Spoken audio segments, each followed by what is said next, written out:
There we are. Hello, CFA Nation and Gabe. And guys, I am here a little late, but here nonetheless. And after a disastrous death in which 26 runs was conceded there at the end, USA tries to climb back in this game and chase down a pretty high score. What's up, Harris? What's up, Han? Angel Broken. What's going on, Najir? Thank you, Najir. Kumar says, I'm happy for USA cricket team. Best of luck. I'm assuming you're a fan. What's up, Dibbly? What's going on? Yeah, absolutely, man. I'll send you the link. Aaron Jones honestly came in the 18th over, spinner in the death, but ended up saving USA because USA could not break the partnership. Got himself a 2-wicket haul, only gave up 11 runs, and then came back in the last over, playing a spinner in the last over. I mean, playing a spinner in the death period is dangerous, but playing a spinner in the last over, and man, it came back to bite USA. Hopefully, they're going to be able to overcome that. But what is up, people? Super excited for this match, and I'm just hoping that USA can win uh, win this match. I think watching them the last few games, they've got a lot of firepower in those bats, so you can't count them out. But it is a tough total. It is a huge total, honestly. And let me start. Then on the other side, we've got England versus India. So far, England looks like 74 for 2. Yeah, Zimbabwe is a really strong team to kill. They're a really strong team. USA fought, and I woke up just in time to see the last over, the last few overs as I was getting ready, and holy cow, it fell apart. The wheels fell apart there for USA, but let's see what happens. Zimbabwe is a very good team. Zimbabwe is a very good team, and you know, looking at the other side, oh, wow. England now 82 for 3 in the 17th over, 82 for 3 in the 17th over. Of course, it's an ODI, but in that first ODI, England with some terrible luck, losing the toss. Of course, the game shortened due to weather. England's in some kind of just bad, not just bad form, bad luck. I mean, man, they didn't even get a chance. Yeah, Chahal is an absolute monster. I'll be going back and forth from both games, guys. But yeah, it's interesting, man. USA has a good start though. 15 for no loss right now. 15 for no loss.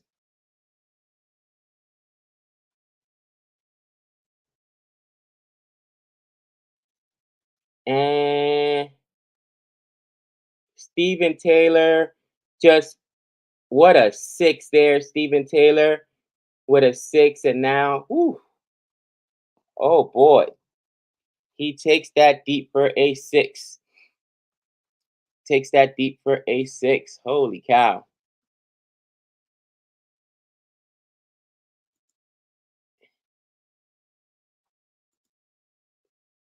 Steven Taylor.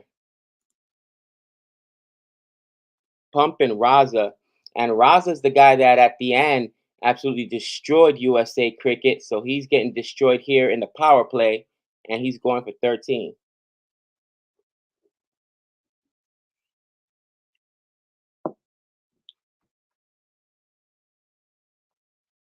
Was that a 6 or was that a 1 bouncer? It looks like that was a 4. So more to the total 28. 28 without loss in 3 overs. 28 without loss in 3 overs. And man, England continues its struggles. England continues its struggles, and it was Chahal with another wicket. Gets oh, was it Joe Root? Oh my. 82 for 3. And Chahal is an absolute monster. It doesn't matter flat track, spinning track. Chahal is probably the best spinner they have and needs to just continue to be on this team regardless.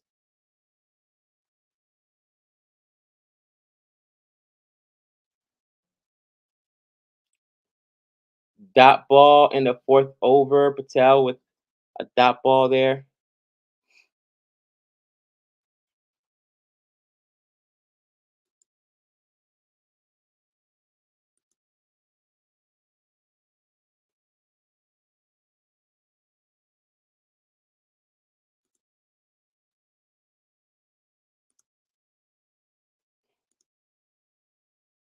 And Patel with a very straight shot there for a 4.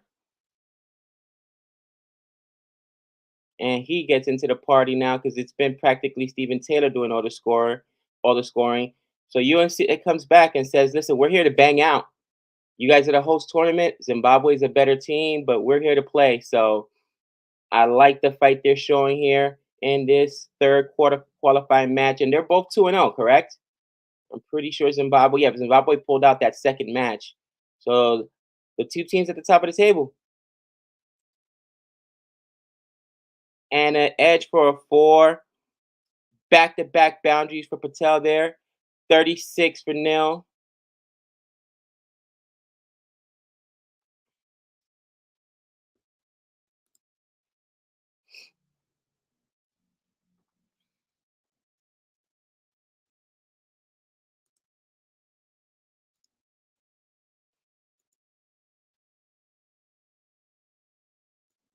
Oh boy.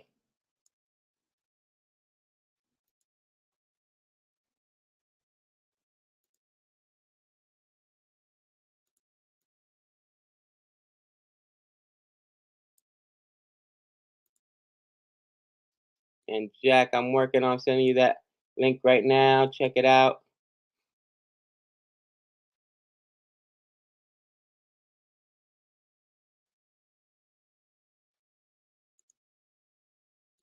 All right, go ahead and check your email, Jack. You should have it right now.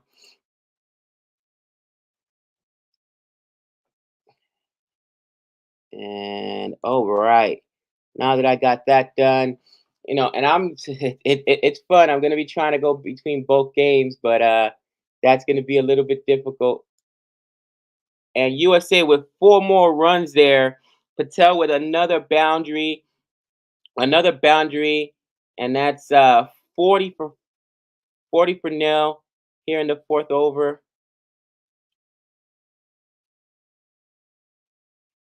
And USA battling back. In the other game, England is 87 for 3, guys. 87 for 3 now in the 19th over. Joe Butler already in. And I mean, this is ODIs, man. So they've got to get to 50 overs, and they're already into the middle overs. Bairstow was actually the one that went, not Ben Stokes. My apology. My apologies.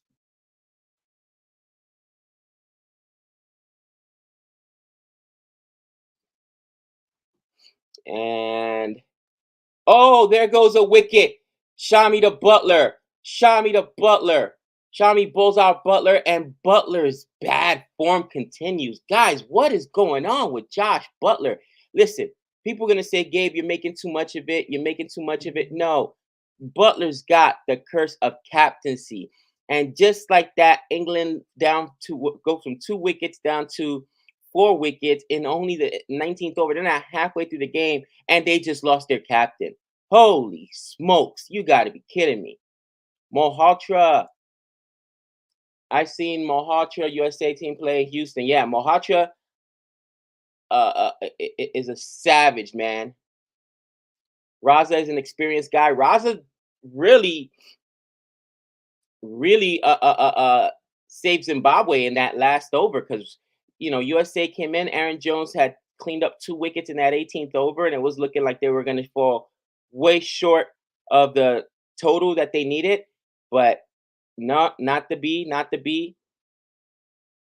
And first ball of the fifth over, dot ball here.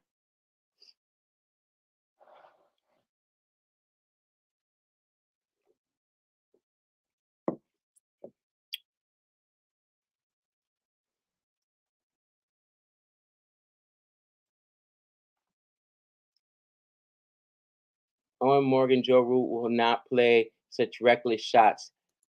You know what, man? England lost their rhythm of batting. I guess you're probably right, but I mean, what's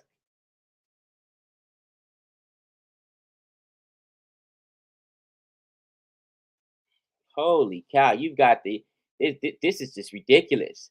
Super chat here by Dr. Jihan. Dr. Jihan, Gabe, does England red ball reset mean a white ball? Not evasive? Are England incapable of playing well in red ball and white ball at the same time? Ongoing pattern. Jihan, they mentioned that, and we recently did a tribute to Owen Morgan, and he talked about how before the championship, you know, there was some lean years there in white ball cricket, and they just focused on red ball cricket. So I think you're right, and I think maybe that's what's going on. I think that's maybe what's going on. But yeah, Butler gone, and again, I'm going back and forth from games. USA right now is 42 for nil in this fifth over of the power play, and being bowled really well here by Muzagabi, I believe it's how you pronounce it. And here's our guest. Looks like Jack's about ready to go. What's up, Jack? I'm all right, Gabe. Yourself? Holy cow, Jack. I am watching some crazy cricket this morning. What is going on, my man? Unorthodox cricket. USA with maybe a little baseball there, bowling a spinner in the death. Now Aaron Jones is the vice captain, part-time spinner. He ended up getting himself two wickets actually in the 18th over and breaking up that partnership because they were struggling against Zimbabwe. Couldn't break up the partnership, and he ended up doing it. And on the other side, I'm watching and Stephen Taylor. Stephen Taylor gets saved there a little bit. It was up in the air, but in the power play, could not get to it. Could not get to it. In any event, then I turn over to this England game, and they started off so well, and then just started losing wickets consecutively. You got Joe Root taking reckless shots, and Josh Butler. Josh Butler is probably in some of the worst form. I mean, his last game in that T20 series, uh, he put up an okay total, but I mean, England's just bad luck, bad form. That first game, I don't know if you can really count it as a loss because I hate that rule when the innings are shortened because of weather or whatnot. But Doug they Ward lost the Lewis. toss. Everything that could go wrong went wrong for England. I mean, what's going on, Jack? I know you're an Australia fan, but you are knowledgeable with cricket. What's going on with England? Yeah, I don't know. I just had a look at the score. Whoa, 4 for 87 in 19 overs. Jeez. Ooh, ouch. You don't like to be an England player at the moment in the one-day side. They've just gone downhill ever since Owen Morgan gave the captaincy up. Here you go, Butler. You handle it now, and they're going downhill. I don't know. They're trying different players out. They haven't really got their main players in. India's a better side. Yeah, it's interesting. The test side's going well, but the ODI side's going downhill at the moment. That was Jihan's question.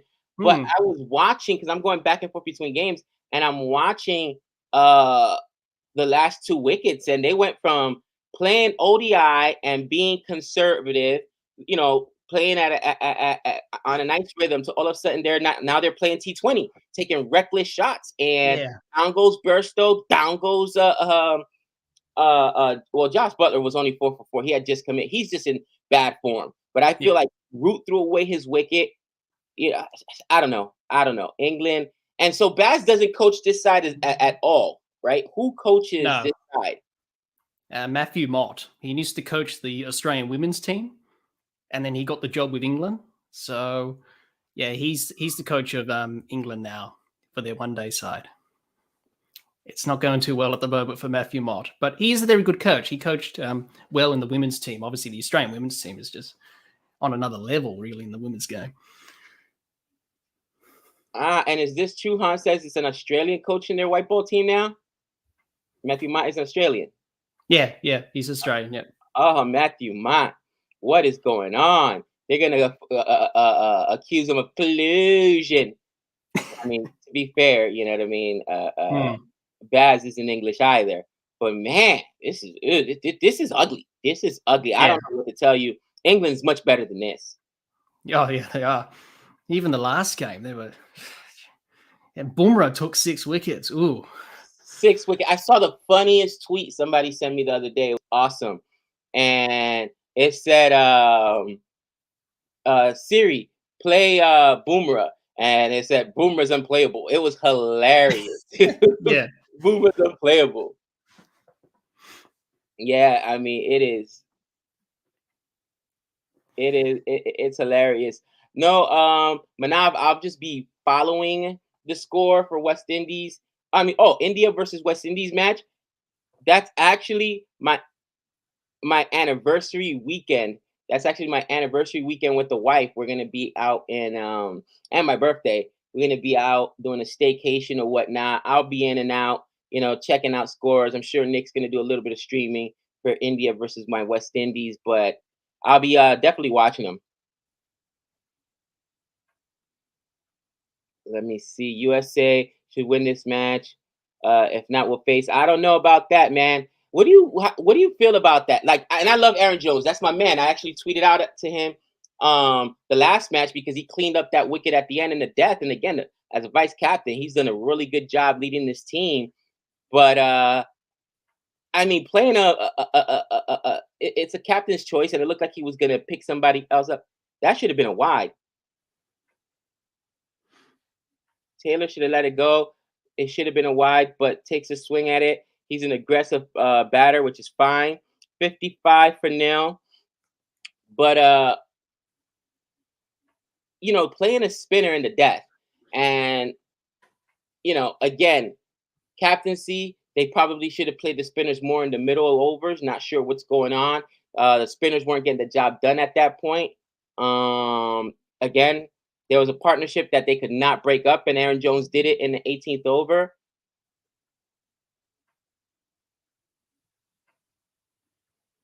And there goes the first wicket. There goes the wicket. Patel beaten for pace there. 17 for 14. And Grava takes a wicket. And there goes the captain for the home side. They needed it. And again, a little bit of pace there, and it ends up beating the captain. Oh boy, back on the England side. Now they're in the 21st over. They're still not at 100. 99 for 4. And worse, they've got 4 wickets down. From this point, what do we see them getting to? Maybe, I mean, they should do 220 easily, but maybe 230. They're not going to hit one of those huge scores they had. Because, I mean, the white ball team, England, 250, 300 is expected easily.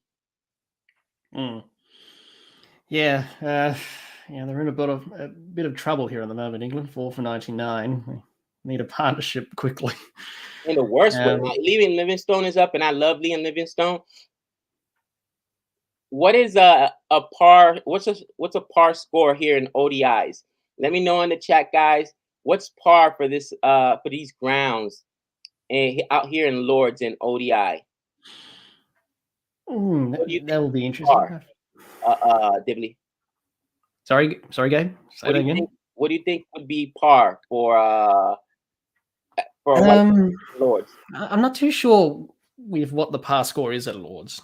I think anything over 250 plus maybe is probably a minimum they should get. But that looks a long way away at the moment for this England batting lineup. So around about 250 maybe. 300, around about that range. If they can get a partnership going, that's probably par at this ground here at Lords.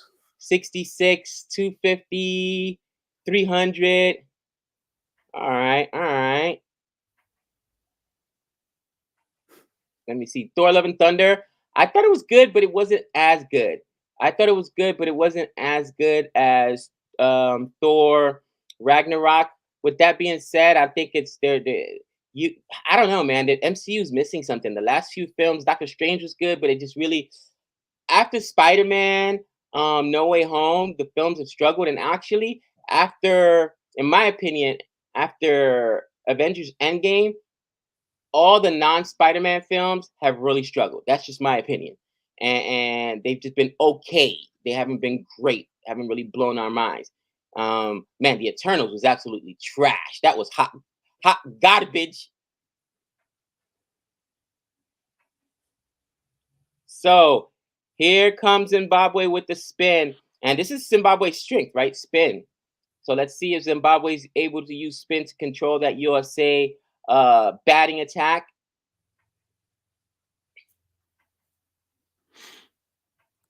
Question for you here. Dibley, where are you watching USA versus Zimbabwe? Funny thing that I'm not. Okay. He's not. He's just following it online. Yeah, just Or following the like, scores. or like my man Ozjad likes to use some of those what I like to call the dark sites. The dark Yeah. sites. I'm always afraid to go to those sites, bro, because I don't want to get Mhm. hacked. You know what I mean?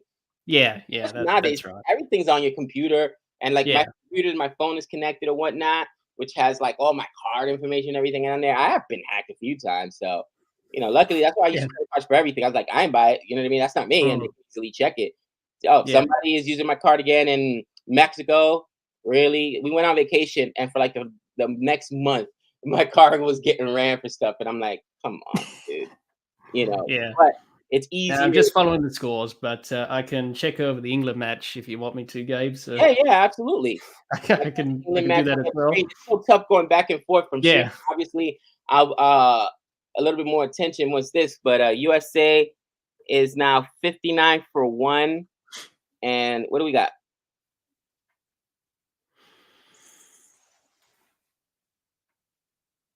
They need 127 from 81 more balls. So I mean, it's not impossible to Hans' point, but right now the spinners are coming in and they're really just singles, twos, doing a good job of containing the run scoring here. 60 for 1.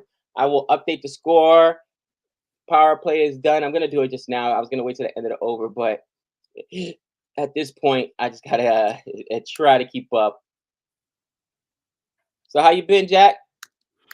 I'm good, Gabe. I'm good. Just released the reviews for the Sri Lanka and Australia series for the second test and for I the saw series that overall. last night, but I was working. I was driving. I Mm. saw that came up last night, and I was like, okay, I gotta check that out. But Yeah, Nick commented on the and second test review, actually. I think Ozjad reviewed released something as well yesterday, but I Yeah, was he at did. work Yeah. late last night, and I was like, all right, I'm gonna have to check it out. So a dot ball there. What an over! Only 5 runs there by Sean Williams. So 60 for 1 in the 7th over. So USA is chasing. Whew, that is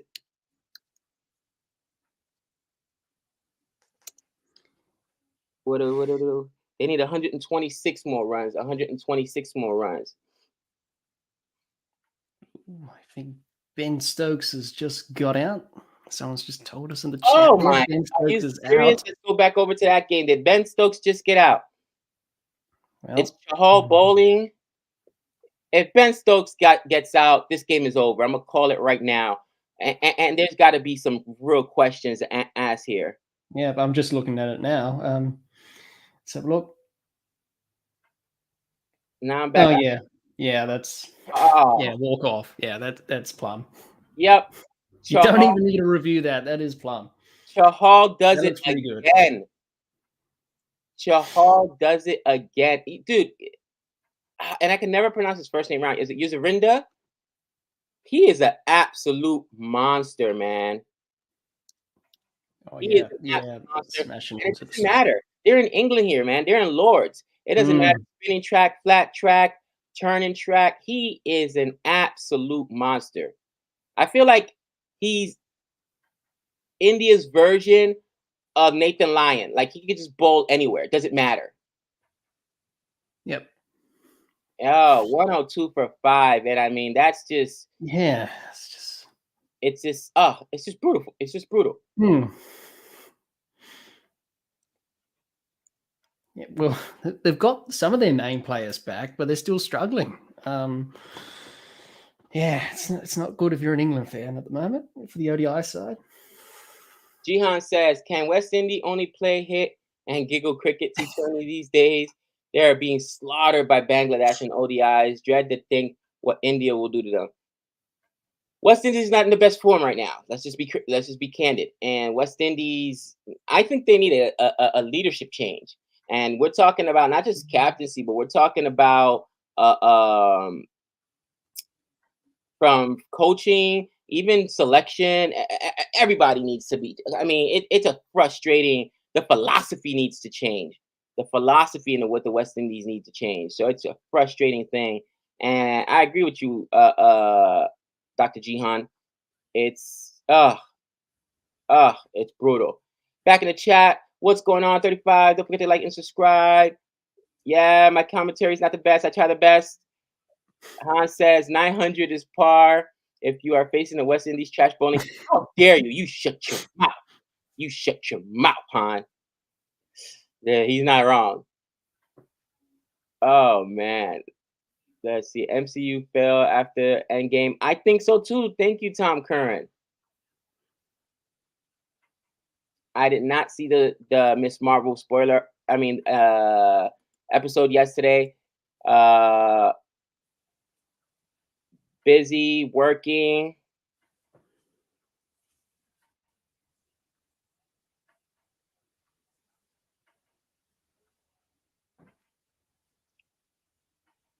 MCU need a movie like RRR was awesome. They say watch it on ICC TV. Willow has both games. I'm watching both games on Willow. Maybe that's just here in the States. Maybe that's just here in America. But again, man, I'm excited that going down left side, that should be at least 2.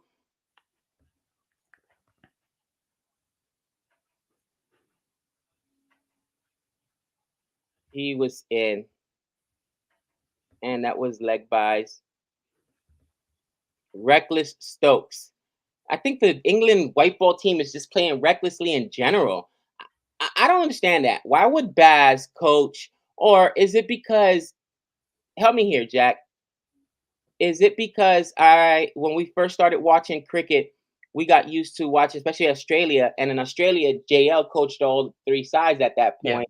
Yeah. Is it rare to see that? Is it like this where you've got different coaches for different, whether it's white ball and red ball team, because I understand why Baz would only coach T20. Test and not the ODI or T20 team. Well, it's a bit of a rarity in terms of having 2 coaches. Yeah, and that's what England are doing.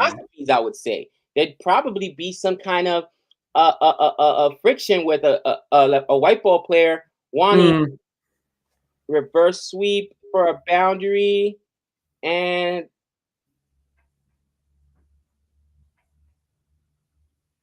so that goes for a boundary. But let's say I'm the white ball coach for England, and I want a Johnny Bairstow, or I want to select, but I can't because here the rest policy, and you're using them for tests. That would cause some friction. And honestly, I think that's what's going on, because we saw. I think Nick might have released it already. No. What a catch there. Aaron Jones gone.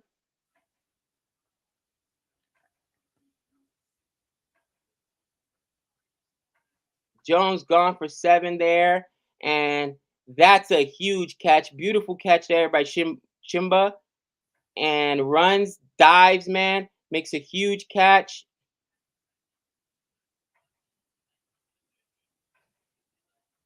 Man, USA in real trouble now.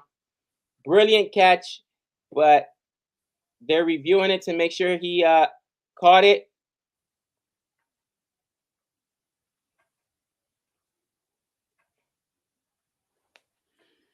But it looks like I think he caught it. It was one of those really tough catches where he's diving, and it was an amazing catch. Jones did not get all of it, so it was short. He had to run up from the boundary, and ooh.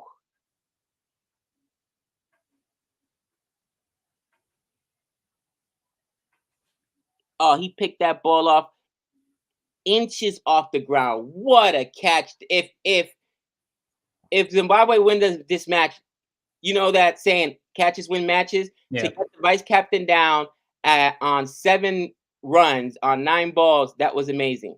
Mahatra now in here, and USA in real trouble. Holy cow. So they said Stokes said 400. Not today. Not today. Gabe, who would you prefer USA face in the semifinals? PNG or Netherlands? They win, face PNG. They lose, they face Netherlands. Ooh, I think I don't know. I think PNG. What do you think? Yeah, I would say the Netherlands maybe. PNG's done okay, but I think the Netherlands maybe would. That's just what I'm thinking. Man, 73 for 2. 73 for 2, guys. And I mean, that might have been the biggest wicket of the game there. Aaron Jones gone. And unfortunately, captain gone for 7 on 9, less than 100. And that really hurts. Now, he's notoriously a slow starter, but he never got to get started. And that's a problem. So 9 overs in the books. Mahatra, the new man in the crease. Josh Butler needs to do some tough talk. He needs to do some soul searching. Man, I mean, could it have gone worse for any other, new captain to take over a team? Can you remember a captain take over a team and it go this poorly in Australia's history? Think about that for a second, Jack. Chat here. I think West Indies have been decent in Test too. ODIs have been their worst format. Agreed. West Indies actually have a chance at the WTC final, which is huge in itself. Next test tour is Australia.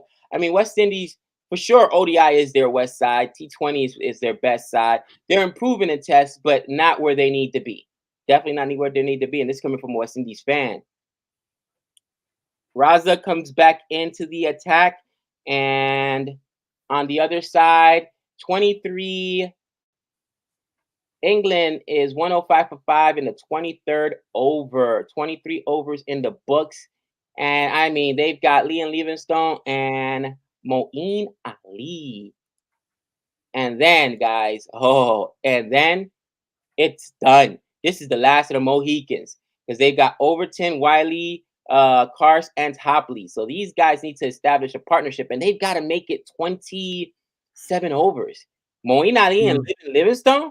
Livingstone might be able to, but Moeen Ali, he's a hot pocket player, like Nick and I like to say. He's going to come in. He's going to give you a pretty decent score. Sometimes he'll give you a big score. He could give you a 50. But Moeen Ali is not going to be out there for, batting for an hour. That ain't going to happen. So I think they're in real trouble. And just as I say that, Chahal pumps Livingstone pumps Chahal for a 6 to long on. And yeah, that was an aggressive shot there. Do you think they should be playing it? They've got to get 27 overs out of these two guys. If not, you're in the tail end. I mean, the best thing is often to be aggressive and attacking rather than just playing defensively at this stage. Okay. And England are good at doing that, I suppose. So yeah, they got a partnership. They got to build a partnership here and just make sure they bat the overs. They bat the 50 overs to give themselves a chance. That is just interesting. That is interesting. Going back to your captaincy question, Gabe, in Australia's history, I can't think of anyone who's taken over the captaincy and done poorly. We've always had good Australian captains in Australia, like Ponting, Steve Waugh, Mark Taylor, Alan Border. They all did pretty well when they were captains. But at the start of their captaincy careers, they struggle a little bit, as you do as a new captain. But Pat Cummins as captain has taken it quite well. It was win after win after win for Patty Cummins. So and this is his first loss, obviously, that second test. So I can't really remember too much in our history of bad captains, but they've struggled at the start, but they've always been good once they got into their captaincy careers. Interesting. England fans, let me know in the chat, is this the worst you've ever seen a captaincy debut by any England captain? Whatever format, whether it's Test, ODI, or white ball, I should say, whether ODI or T20. But I mean, this is bad. This is bad. It's about as bad as it gets. And not just that, but he's playing terribly too. Once again, dismissed. Does not help his team. I think he got dismissed today for 4 runs. And ODIs, guys, I mean, geez Louise, this is brutal. Dhawan is going to lead India for Windies ODI series. Rohit, Virat, Pant, and Pandya arrested. No! Mazzacadna takes Stephen Wickets Taylor. Gone at 46. And he tried to take on Mazakawa, and he is gone. 46, fell 4 short, crushed it, but not enough. Gets caught on the boundary. 80 for 3, and now USA's in real trouble. I told you that was a huge catch earlier because Aaron Jones went, so all the pressure goes on Stephen Taylor. And I gotta say, I am super concerned now. After starting off so well, USA's dumped 3 wickets here, starting right at the end of the power play, and the game is over. No, it's not over. I'm just being dramatic, guys. It's not over till it's over. It's not over till it's over. All right, in the chat, let's see. Butler needs to quit captaincy and keep. Wow. Just quit captaincy? There's no way he does that. They just gave it to him. There's no way. There is no way he quits. Good morning, Gabe. I don't understand what's going on with West Indies. 9 straight against Bangladesh. Yeah, Bangladesh is, I don't know what to tell you. I don't know what to tell you.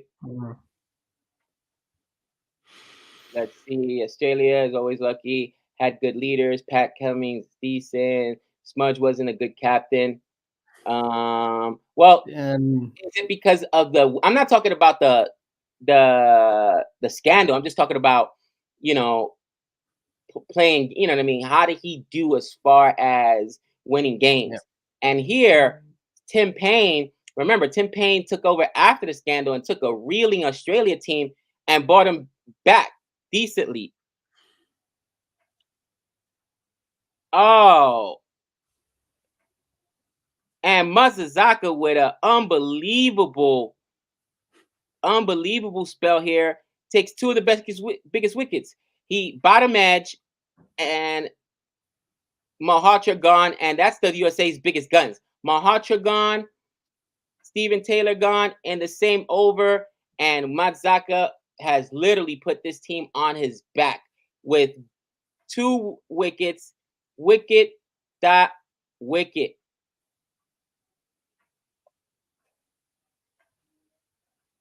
Oh, that is brutal.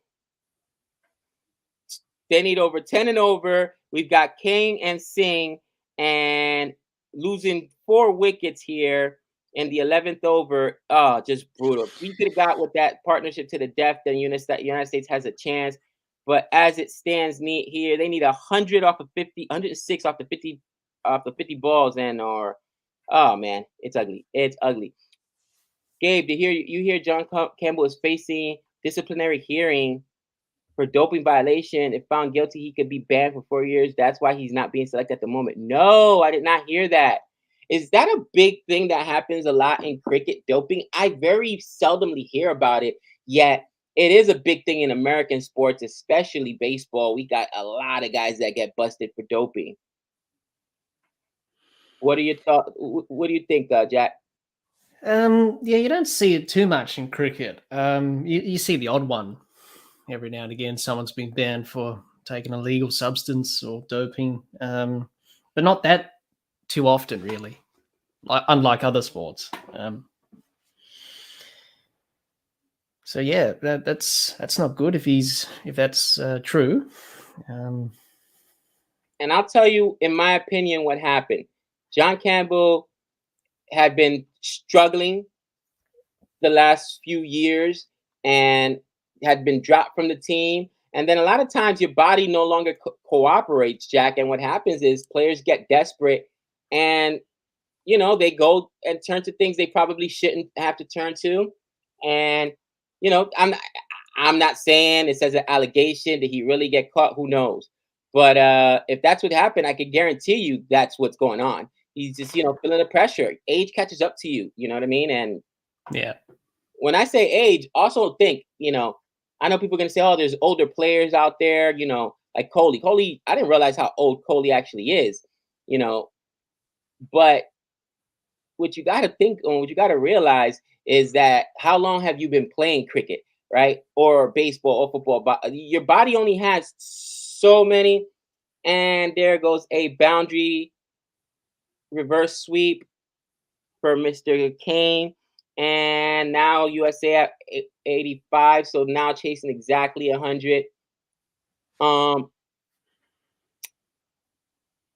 So it's, you know what I mean? Like I tell you, some of these guys have been playing cricket all their lives. Jack, you played for a long time. How many innings would you say you've played? How many games would you play? And you're a young dude. So by the time you're 26, 27, even 30, man, you probably have thousands of hours of play. You know what I mean? Hundreds of innings. I mean, your body starts breaking down. It does. You know what I mean? Yeah, it does. And then a lot of times, some guys have the uncanny ability of staying healthy.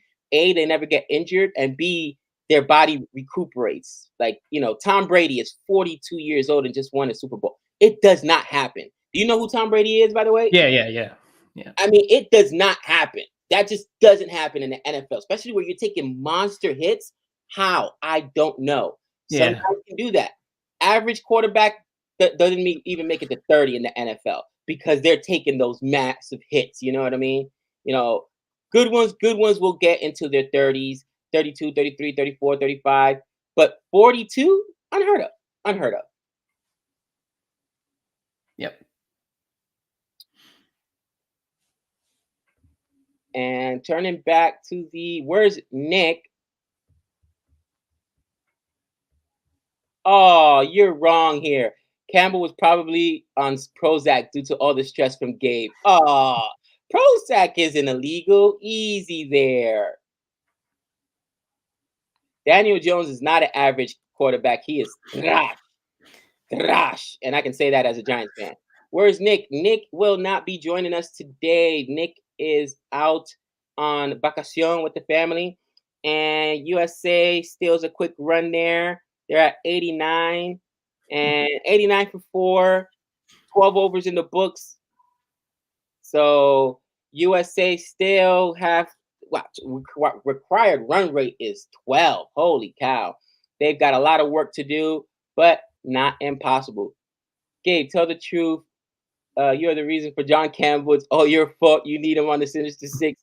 How is it my fault? Had he played better, he wouldn't be on the Sinister Six.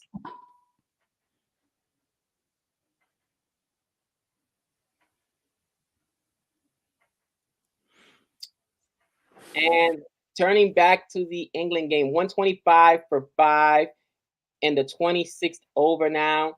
Jadeja's bowling. And Moeen Ali playing almost at a test straight here. 8 off of 11 balls. And maybe,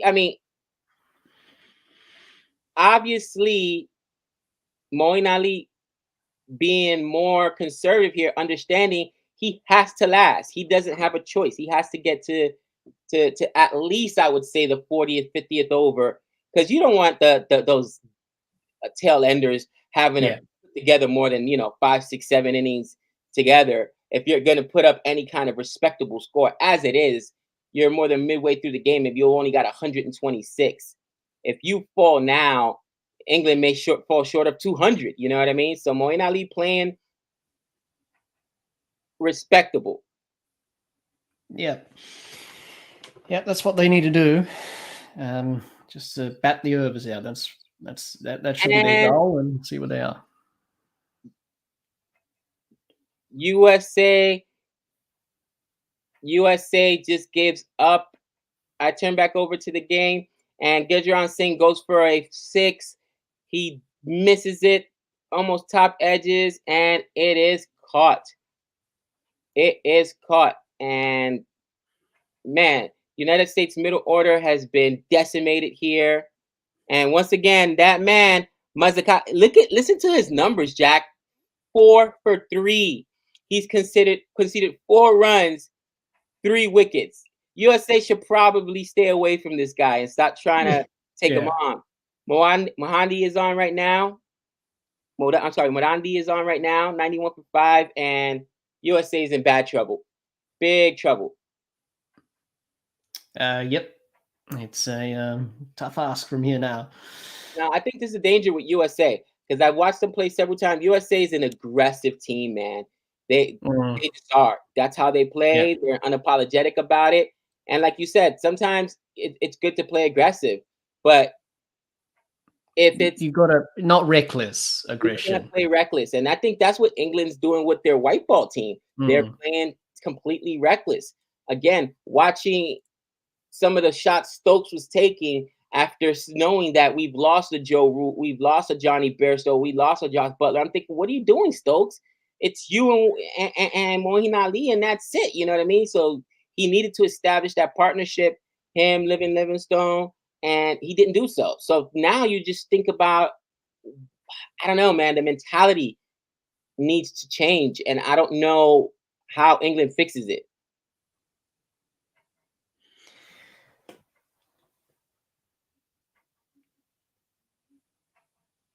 A single there for USA, 92 for 5. And man, the new man on strike.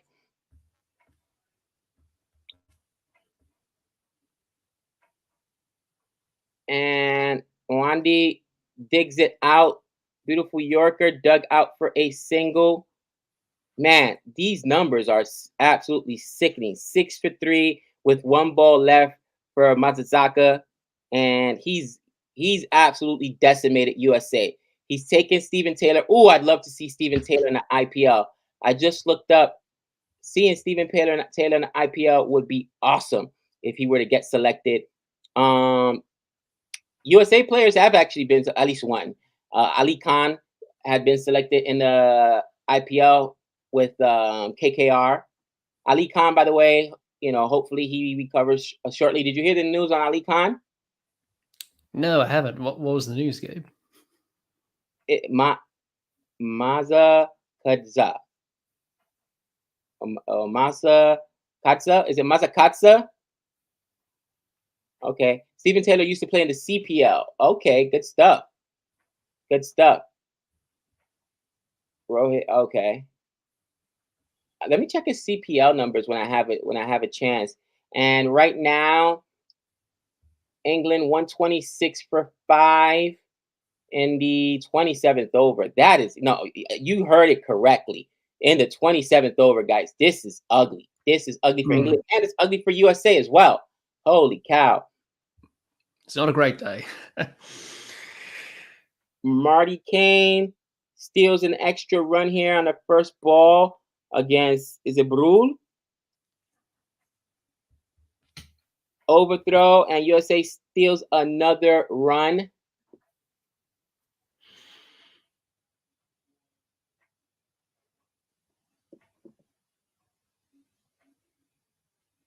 Interesting. USA struggling, England struggling. I think India, unless England does something easy, India might chase this down in 40 overs. It's such a low total. Yeah. Yeah. Yeah, it does. It looks pretty one-sided as it was in the first game. That was heavily one-sided in that first game. Now, the first game, can we just say though that I think England, everything went wrong from the very beginning. You know what I mean? Mm, Because they never had a chance. They lost the toss and they never had a chance to get established. Because ODI is 50 overs. That's a yeah, lot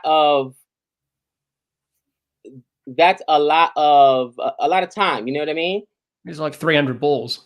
That's Exactly. So they got cut short, and it's almost two halves.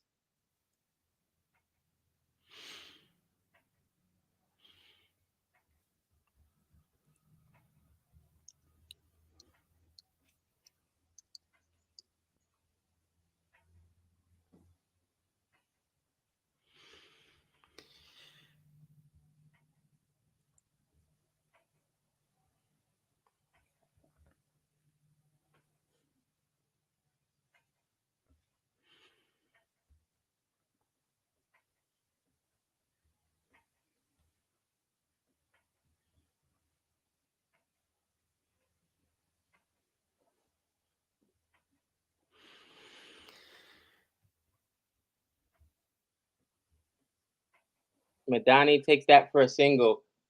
Oh my gosh. USA at 100 in the 14th over, and they need in the next 6 overs 86 run. It's so brutal. And I think that USA, that's what I was about to say, Jack.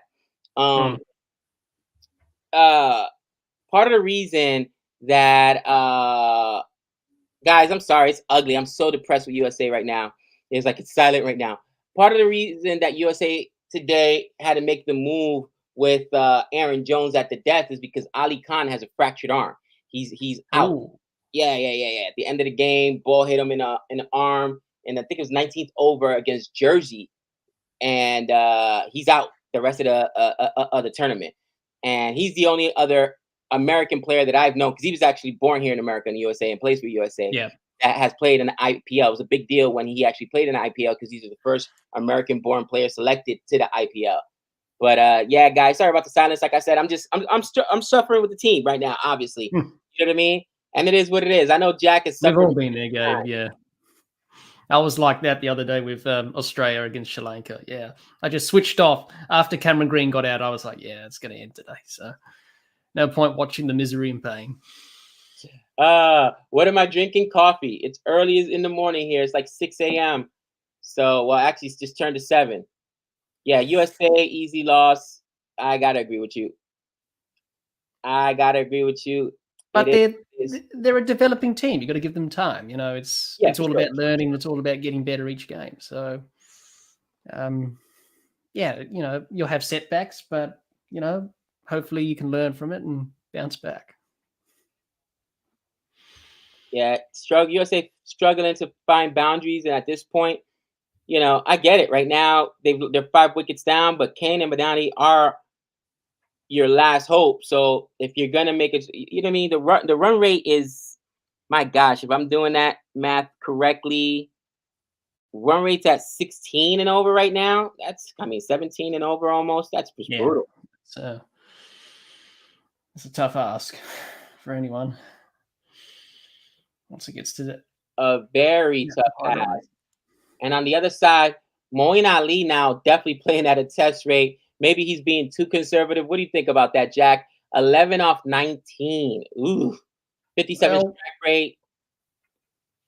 I think he's just doing what he needs to do is just bat time and bat overs and form a partnership with Livingston because they can't afford to lose another wicket here. So I think he's doing a good job. I think he's going about it the right way. And that's what England need to do. They need partnership, bat time, because if you bat the 50 overs out, you give yourself a chance. It's something to bowl at, but you give yourself a chance to win the game. So they need to just keep doing that. So they're doing what they need to do. Gotcha. And I mean, that's a difference in ODIs, right? Because you Yes. do play sensibly. They should be able to at least stretch this to 200, right? They Yeah. need 63 more runs, and I mean, at 63, the current run rate's only 4.72 under 5. But if you can get to the last 10 overs and this partnership is still there, then maybe you only need 30 off of Yeah. over. You know, I mean the last 10 overs or whatnot. Yeah. And 200 isn't good because people were saying 266, 300, but it's better than being bowled out for under 200. So I think you're Yeah, right. that's right. Yeah, Moeen that's Ali's right. doing a good job here. Liam Livingstone looks like he's the attacking person. There goes a wide by Hardik Pandya. I find it interesting that Willow, these are the two games they currently are streaming. Maybe they're just doing it here in the States, but it's India versus England ODI, and then USA versus Zimbabwe here in T20. Someone asked me a question. Yeah, sorry everyone. We'll try and get to your questions because I noticed that everyone's been asking me some questions. Sorry if I've ignored you. We'll try to address that. Let's get back in here. Sorry, I'm it's brutal. I was so excited for this match for USA, but it is what it is. All right. Gabe, any updates? The new stadiums for USA 22. Nope, no updates there, guys. As soon as we know, we'll let you know. Rohit in sublime form. Trying to find that question. Oh, here it is. Gabe and Dibley. What are your thoughts on South Africa canceling ODI Super League matches with Australia gives 30 free points? Yep. So their players can play their T20. Really? I didn't hear about that. Yep. That oh happened. My gosh. Morani tried to take a sweep shot, and there goes his wicket. Game over. Zimbabwe is closing out this game in style. And man, Zimbabwe gonna leave this match undefeated. They're gonna join the Netherlands as the only unbeaten side. Looks like USA will have to face Netherlands. They're already through, but hopefully USA learns a lot from this match because Netherlands is also a very good side. And man, they've lost their 6th wicket here in the 16th over, 106 for 5. Let me see. So what are your thoughts on that? How do you just give away the 33 points? That's oh my gosh, that's brutal. Well, they were meant to play an ODI series this summer against Australia after the Test series, and it was meant to be in January, and it was clashing with their dates with their T20 league that they're doing over in South Africa. So Cricket Australia tried to come up with some alternative dates, but Cricket South Africa said no to Cricket Australia, so they said we'll just pull out.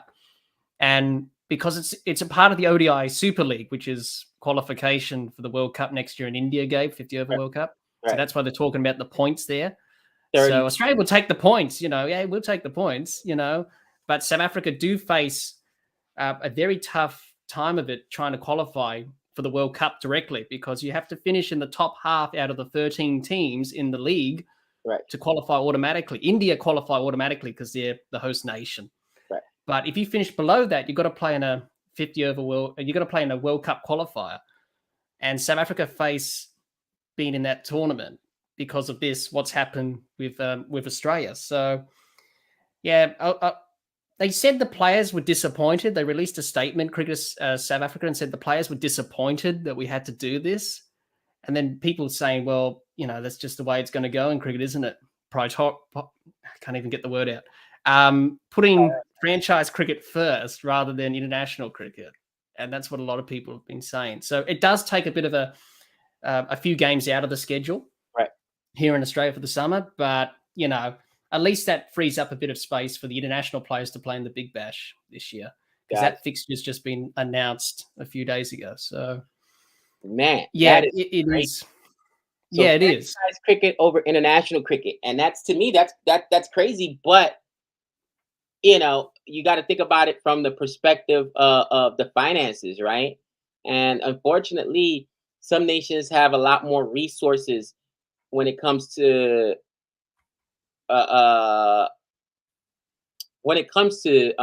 cricket, right? There's some rich countries and poor countries when it comes to that. So, some teams or some nations can afford not to play, domestic matches, and some can't, or franchise matches, I should say. Barry says Ashwin has said he switches off TV during ODI games. Says one ball should be used for the entire innings to bring back spinners and reverse swing into play. Jack, your thoughts? Thoughts on that? Yeah, I think that would be good. I think, because we use 2 new balls in one-day cricket, which does nullify reverse swing. I remember back in the day in ODIs that you used to see the ball, and you couldn't even see the ball because it was, so deteriorated because of the grass stains up against the white background of the ball. So that's why they brought in 2 white balls, because of that, because it discolored quite quickly and batsmen couldn't pick it up. So that's why they brought in 2. Whereas back in the old days, after 35 overs, you used to get the ball changed and you got a new hard ball for the last few overs. Right. I think it would be good to have that back. I think, it's a batsman's game, as we all know cricket is. So Thank you. I think we should bring that back. We made an argument about that. It's a batsman's game. 90. He's upset because of the new rule favors the bowlers. God forbid, even though I get confused because I saw it in the IPL, but I don't see it in international. Well, international hasn't adopted it, but it's not until October that having to stay on strike makes a big deal. You know what I mean? Wow, one rule that benefits the bowlers. God, yeah. But it is a batsman's game. Jack, why is Tim David not playing for Australia yet? Yeah, I don't know. Well, obviously he has played for Singapore. And he has a bit of a Australian heritage as well. Australia are thinking about him for this T20 World Cup this year because he's done pretty well, Tim David. So yeah, we'll wait and see what happens. If he does well in the the Big Bash is not Big Bash is after the T20 World Cup. Sorry, that starts in December. So they may consider him to be in the squad, but I don't know. But yeah, I think someone said, he doesn't have a state contract in Australia yet. He doesn't play for any of the states. He plays for the Hobart Hurricanes in the Big Bash. That's about it. He doesn't play first-class cricket. He doesn't play one-day cricket, only Big Bash cricket in Australia. So I think that's why he hasn't featured for Australia yet. So if a state can contract him, then he can play for Australia. Why wouldn't he that's contracted? Sorry? What was that, Gabe? Down goes another wicket, and guess who? Guess who takes it? 10 off of 4. What a spell here! 10 off of 4. Matsuzaka gets his 4th wicket, and he has single-handedly decimated USA in this match. Why not? Because Tim David, Australia, it's not like they don't need any depth, and I've seen him play in the Big Bash. He would benefit them. I'm not understanding why he wouldn't be selected by one of the domestic teams in order to, I guess, showcase him more. Other than the Big Bash, I've never seen him play anywhere, and he's good. He can bat. Yeah, he is good. I don't know, but he just needs a state contract or something like that because someone did say that, and that is right, that to play for Australia, you need a state contract with one of the states. So he hasn't got that at the moment. So we'll wait and see on that front. But he is a very good player, and it'd be crazy not to select him if you're an Australian selector for a T20 World Cup at home. Man, now Gabe understands our pain. Yeah, it's painful. I'm not gonna lie, guys. It's brutal. USA on a magical run here. Honestly, this is the first time I've seen USA lose. Every time I watch them play, either online or live. Nick and I went to watch them live, obviously down in Florida. They win. You know what I mean? So I'm like, oh, they're losing, but it is what it is. Yes, TKR is pissed. Ali Khan is a very good bowler, and USA is pissed. But injuries happen, and one injury I think changed this team because you had to go with a spinner in the 18th and 19th over, and it really, because you wanted to go with that experience, and I think that it affected USA. Not 18th, 19th, I'm sorry, 18th and 20th over, excuse me. And it worked in the 18th with Aaron Jones, did not work in the 20th. I think it got pumped for 26. No bueno, no bueno. Krishna says, I know that feeling, Gabe, was similar during the 4th day of test when Root and Bairstow were piling against India. Got you. I'm faded. Yeah, no updates. USA needs to improve their defense. Okay. And down goes Liam Livingston. Down goes Liam Livingston. Down goes Liam Livingston. And I think the chances for England to put up anything higher than 200, man, because, man, Moeen Ali is now on strike, and it's going to be him and David Willey turning back to the other side, 151 for 6. And Livingston gone there at the end of the, what's that, 29th over. Hardik Pandya takes his wicket. And yeah, I mean, it's USA in trouble, England in trouble. Oh boy. Oh boy. India look very dangerous team now. They will be tough to beat upcoming T20 World Cup. Yeah, I mean, India's always very, very tough. Taylor should get a contract in IPL. He seems a lot more consistent now. He definitely should. I think he should get a contract, Krishna. And I think he's still the highest scoring man in the tournament so far. All right. And the host team Zimbabwe has some high scores as well. And I believe he's got over 200 because he had a century, 58, and then 45. So he's a high scoring man so far. I think he should get a contract. He's really, really good. Jack, can you defend their T20 World Cup title this year? Can Australia defend their T20 World Cup title this year? I hope they do. But if Australia can't, I'm satisfied that they won last year. So I'm quite happy that Australia's won a T20 World Cup already. But they'll be definitely one of the favourites at home. I mean, I tell you what, I didn't think they were going to win last year because they just came out of nowhere. No one thought Australia was going to win. Yeah. Right? It was a foregone conclusion. It was going to be India and England, and they both got, decimated. West Indies too was one of the favorites going in. They were, the defending team, and Australia just came out of nowhere, and so did Pakistan. Pakistan played very well in the tournament. Obviously the darlings of the tournament, and that's what I'm hoping for USA. Honestly, I'm not crazy. You know what I mean? Patel takes it for 6. USA trying to put up some runs to try to make it more respectable loss. But what was I saying, Jack? You know what I mean? Like, the tournament was so weird. Nobody thought Australia had a chance. Yeah. Remember, no one. And Australia came out and won it, so maybe they can defend. But more than likely, it's going to be one of those situations where a team we don't expect to win is going to win. Yeah, that could be a possibility in a T20 World Cup. Anything can happen.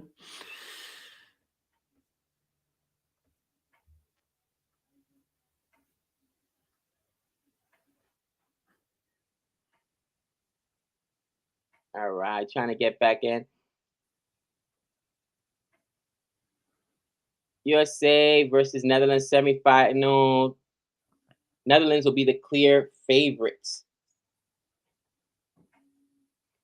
Trying to catch up in the chat here. Reckless from Livingston. Yeah, I mean, I think that they're playing too aggressive.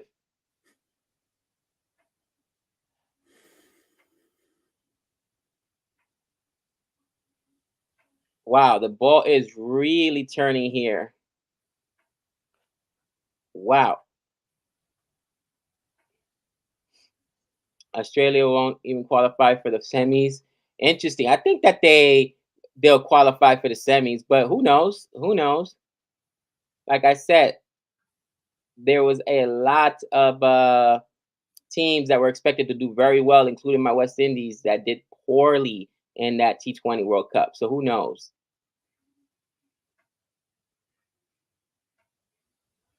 I can't understand, Jihan says, why England kept trying to bounce out Rohit Sharma. He just kept hitting it into the stands. I don't. To be fair, there's not really. I mean, how do you get Rohit Sharma out? He gets himself out. You know what I mean? Yeah. But, it's not really easy to attack him either way. But yeah, it didn't work. It drives you crazy. It's like teams are gonna walk into a situation, and this is how they plan on attacking you, and they're gonna stick to it. They don't really change that plan, and it drives you crazy. Yeah. Here we go, Jack. A question directly for you as I'm trying to catch up here in the chat. Jack, I want to know what your thoughts are on baseball. Has England invented new type of play in cricket, just like they did in ODIs and won the World Cup, or they would be back at being horrible anyway? I think it's just created by the media. I think they've termed this phrase "basball." Even Brendan McCullum doesn't even know what basball is. I know what baz is, but I don't know what basball is. I think it's a silly term, he said. I like it. I like when teams play positive cricket, especially in Test cricket. You know, especially if you're going to chase down totals and targets, you want to be positive and not play for draws. And that's what Ben Stokes said. We're not here to play for draws. We're here to play for wins. So I like that positivity. Will it backfire on them? I don't think it will be sustainable for a long time. I think they'll probably suffer and probably find it a bit tough overseas and that to play this way, like in the subcontinent, for example. So they need to. I think Ben Stokes said we're still looking for the line. We're still looking how far we can push the line or something like that. He said. Right. So until they've reached that point, then it'll be interesting to see how they go after that. But I think it's great. I think it's good to see teams playing positively because we can often fear failure. All teams, players fear failure. It's okay to fail, you know. But with England, they're just going out there playing their way. Whatever you set us in the first innings, we'll chase it down. So they're playing in a positive way, which they want to play their cricket, and that's their brand of cricket at the moment. So it'll be interesting to see how it goes outside of England and how long they can sustain it for. I was going to say, but I think it's good. It only works in England, so it will be interesting to see how it works outside of now. If it works outside of England, then we got another thing coming. Gabe, your thoughts on Silverwood being the Lanka head coach and just beat Australia? Here's my thoughts. Silverwood could do nothing right. I mean, his head was being called for left and right. I'm surprised it took as long as it did for him to get fired, to be honest with you. But that just tells you that it wasn't all Silverwood. We knew some of it was also Joe Root, right? The Joe Root issue and captaincy and all the debacles with Stuart Broad. But even more than that, a lot of that stuff got into the media. How does locker room talk get to the media? When you know what I mean? Like, that shouldn't be happening. That tells you the players have distrust or somebody in the organization is talking. And I think that England's issues are more deep-seated than that. It might be an organizational issue. Case in point, Owen Morgan, we just did the tribute to Owen Morgan the other day, and he talked about how there was a disconnect between white ball and red ball cricket, where they would be prepped and they would have their selection already ready, and if it was Test or if it was the Ashes or whatever, but if it was white ball, it was almost like an afterthought. You know what I mean? And I think that there's some of that actually going on right now. I think England just chooses to prioritize one format over the other. And I mean, maybe I'm wrong, but that's from the outside looking in. That's what I'm seeing. What do you think, Jack? Yeah. They definitely did have a priority over one-day cricket for a bit there. England was more in Test cricket and picking players who were Test specialists in ODI cricket, because if you did well in Test cricket, you would play in the ODI team like Alistair Cook did and Ian Bell and that. Players who weren't really suited to one-day cricket, more like, that's what England did back in those days. In post 2015 and obviously Owen Morgan came in and changed all that for the better. So that's why they've been successful. So you have to get your priorities straight in cricket. But many people would say that's not a bad thing, because many people want teams to prioritize Test cricket over the limited overs forms of the game. So, yeah, teams have to make sure they get their priorities straight and in terms of how they want to go about winning World Cups, T20 World Cups, WTC now, and Test cricket. So, be interesting to see what teams do. Boy, and again, right now, England is 159 for 6. Do you think they make it to the 50 overs? I think they're done. I don't think they make it through the 50 overs. Probably not at this rate. Probably not. Stokes right now talking to Josh Butler, captain and vice captain, next to each other, and I wonder what they're talking about. Like, what are we going to do differently? Is probably what they should be talking about, because this is oh my gosh, this is embarrassing. Yeah. This is embarrassing. And 33 overs, 159 for 6, and if they lose another wicket, they may not get past 200. Jadeja bowling right now, and they'll get at least one on that if they're playing conservatively. I doubt they'll try and run for 2. All right, I saw this question a few times. Fader says, Jack, I got to ask Jack. I do not have the experience to answer this question, because I'm obviously going to say more, but that's not the, you know what I mean? More teams. Yeah. I always think about it from that perspective. But yeah, it's a good idea to increase international teams in the World Cup, like in 2026 T20 World Cup, where we will have 24 teams. I want cricket to be more global, but the quality must be good. So as the level, and here's my quick thoughts, as you increase the level of teams, then the quality is going to go down a little bit. You're going to see some blowouts. You will catch the occasional, not Nepal. Who was the team that were the darlings of the last T20 World Cup? The Namibia, right? You're going to have teams like that emerge. And then you're going to have teams that don't belong. I think Scotland got smoked. Who else got it? The Netherlands did. I don't think they won a game. Yeah, you know what I mean? So that's going to happen. But you're right. It grows the game. And more games, more eyes. You know, you get, Namibia's in there. Netherlands in there. You get more fans. I think it's good for the game. But what are your thoughts? Because you're the veteran here, Jack, watching cricket. And I feel like people that are veterans of the game are protective of their game. You know what I'm saying? I don't have the right to make those decisions yet. What would you like to see as a fan? I would like to see more teams to grow the sport and the game, develop the game. And we're seeing that with associate countries like USA, etc., in this tournament and around the world. Yes, but, they're developing nations. Of course, they're going to be one-sided games, like, for example, like the Netherlands against England the other day in that ODI series. That was one-sided, but it's good for their development. It's good for them to experience those types of matches. You're going to lose more matches than you win, but, it's all about that development. And I was quite surprised when they shortened the teams in the 50-over World Cup from, I think it was 16 to 10 for the last 2 editions.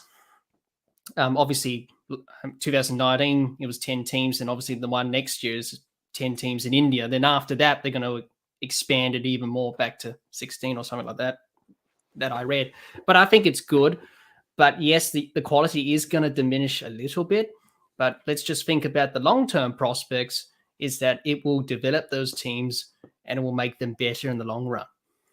That's what I think on it. Interesting. I got to agree with you. So USA has lose by 48 runs, only able to put up 139, and it's a disappointing loss. Hopefully they go back to the drawing boards, go check out Netherlands, which Netherlands are tough. Some people thought that they were actually better than the host nation in Zimbabwe. I'm not sure how you feel about that, Jack.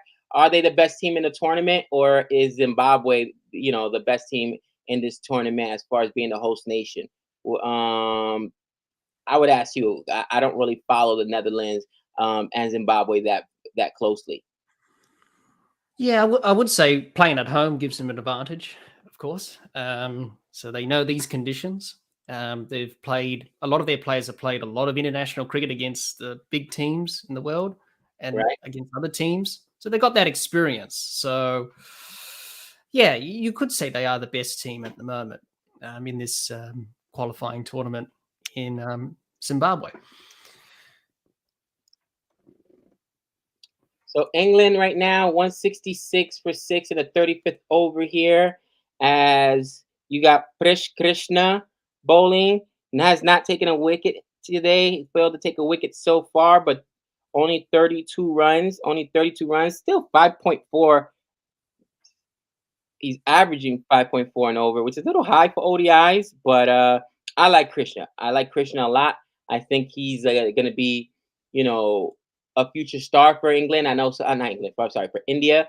I know a lot of people don't feel that way. I was disappointed when CSK did not get him in the IPL auction. I think this guy is really good, man. and he's so consistent with his lines and lengths. You know what I mean? He's not going to be one of those guys falling apart, wides all over the places. So last the World Cup, in West Indies got smashed as well. They did. So I think the point there is from Don Antonio. Listen, more teams doesn't matter. Yeah, West Indies is not a small nation team, and they got smashed too. You know what I mean? So yeah, bring in I agree. Bring in more teams. There're going to be some one-sided matches, but I'm a West Indies fan. Yeah, some of those matches were one-sided. I don't know what to tell you. Barack Berry says that USA's misery is finally over and Zimbabwe lost by 46 runs. You're right, it was brutal. What are you gonna do? Pick ourselves up, get at it again. I think they got to play tomorrow, right? I think they play back to back. More teams will be good, but it's a learning curve. I agree. Jihan, thank you for the super chat. One of the craziest upsets I saw when Ireland beat Pakistan in 2007 World Cup. The next day, Pac coach was no way. Yep. Yeah. Yes, Bob Wilmer. Yes, that actually did happen, Gabe. Yeah. Holy cow! Was Yeah. murdered in his hotel room. Was suspicious. I mean, I started reading that as, and I got through it. Like my smile changed to lose. That's a huge upset. I mean, USA beat Ireland in T20, and again, no knock on Ireland. They're a full test nation, but I would say that as far as being a full test nation, they're probably one of the lower. You know what I mean? Teams down there, right? And for Pakistan to lose to them is like, wow. But that is sad. Thank you for the super chat, Jihan. I think the only thing I can think of even close is in international football. There was I think it was a Colombian wicketkeeper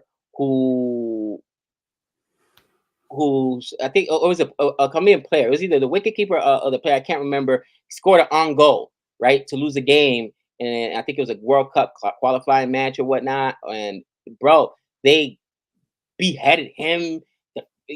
Kids, everybody, the dog. What did the dog do? Like, I can't remember. If you know in the chat, remind me who it was.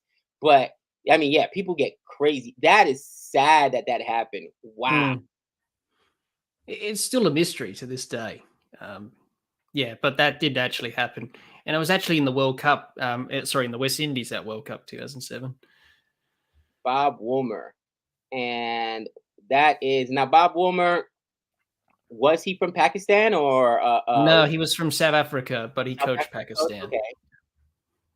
I mean, there's no such thing as a coincidence, all right? Obviously, it has something to do with that game. Somebody said heart attack, not a murder. Be careful, okay? Strange heart attack there, but okay. I don't know. I wasn't there, so I can't tell you. That is the same World Cup that Flintoff nearly died at sea. Holy cow! Was that World Cup curse? Are you serious? Did he have a heart attack? I have no idea. They keep changing the cause of death. Was very suspicious. You know what, man? God, I love Han. Han's on it. Colombian defender in the 1994 World Cup. Escobar was his name, bro. That is just serious. You know what I mean? Like, obviously, the guy. It wasn't like he was throwing a match or got caught for throwing a match. It was a mistake. It happens. I've seen on goals happen. You know what I mean? You don't mean it to happen, and I get it's in the biggest stage. But dude, like that is bananas. Absolutely bananas. Like, wow, you can't make this up. And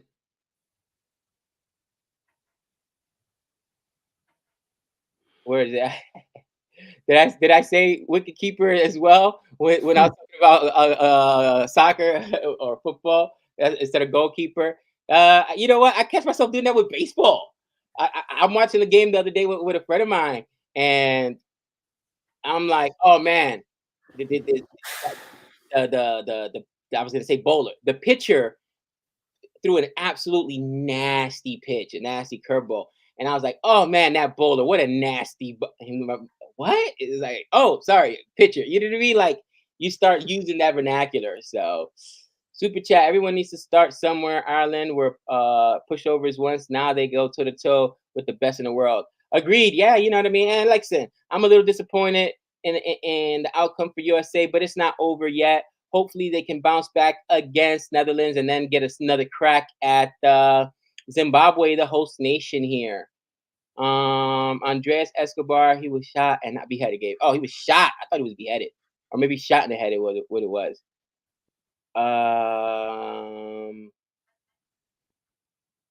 I guess he didn't get the blue soap. Wow.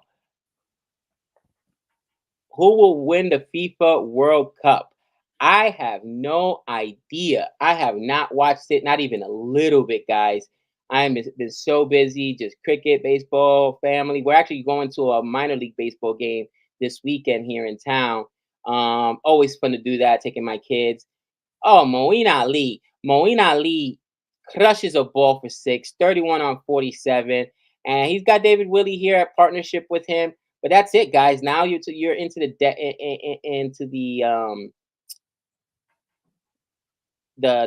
what do you call it? After this, you're basically looking at your tail enders. You know what I mean? I mean, Craig Overton, Curse, Reese Topley. I mean, it's bad. It's bad. But Moeen Ali, 31 on 47, and this is what Moeen Ali can do. He's a few runs shy of being the highest scorer for England, who's currently Johnny Burso at 38. And I think he's a superb white ball player. I really do. I love Moeen Ali. I think that at times he's misused by England. I think that CSK used him the best when they put him in up in the top. And Dhoni would put him as soon as one of the openers would fall, whether it was in the late innings, the middle overs, or right there in the power play, because he's just not the guy to give you the length, and he's also not the guy you want to count for, which he's showing me something different today. But to be the last of the Mohicans, he's an aggressive guy. Throw him up there early. Like I think India's doing the right thing with Pant. He's so aggressive. You don't want to put him at the death and to change his game and make him play conservatively. So I think that Moeen Ali has been misused by England at times, even today. You know what I mean? He's showing something that I didn't think he had, but a player that's that aggressive, you probably shouldn't be batting him. What did they put him in at 5th or something like that, or 6th? That in the middle, you're almost counting on him to go the rest of the way for you. Put him in early. Put somebody that's more consistent and not as aggressive later on. Does that make sense? Yeah. Argentina and Messi have the final. I have not been following the World Cup. I'll catch a few games, I'm sure, once USA starts playing and we watch some games there. But I've been so busy. Yeah, Prish Krishna getting pumped right now. Ooh, Moeen Ali technique is elite. I don't know about elite. I think it's specific. I think he's really, really good. He can be elite at what he does, but would you consider him to be elite? Would you consider his technique to be elite? Probably not elite. I think it's solid. I think. I think he's better than solid, but not elite. But I disagree there. 184 for 6, and Moeen Ali is out here just holding court, pumping Krishna, and giving England a chance. Okay, I can tell you right now that if they can get anything above 200, it's a victory. The way the middle overs played out for England. And what did I say? They needed to get to at least the 40th over and not leave more than 10 overs to the tail enders. And right now, Moeen Ali's doing that. 37th or 38th over. And if he stays, I could see combined with those tail enders, if he retains the strike, England possibly putting up 220, 225, which still probably isn't good enough, right? You probably need about 250, 260 here. But it's respectable. It's not getting bowled out for under 200 in ODI. Get back in the chat. Harris says Moeen Ali has got ability. It's about building an innings and applying himself better. Again, I think that building his innings is not what this guy does. He goes in and scores quickly. That's why you put him in either in the death. Let's say you make it all the way to the death, right? Whether it's T20 or ODI, that's when you put him in as soon as the wicket falls, or in the power play, put him in early. But you don't want to put this guy in the middle overs and ask him to build a partnership. For instance, in ODI, he was asked to build a partnership of what, 20 plus overs today? He was in by the 25th over. That's a lot for a guy like Moeen Ali. That's just a lot. But that's just my opinion. England are still in this. India need to keep taking wickets. I agree. I absolutely agree. Moeen Ali is keeping them in this single-handedly. Krishna is being a Wayfair giving away runs. Moeen Ali showing why he should be England white ball captain. Oh, Han. Really? Moeen Ali captaincy material? He's been left off at times.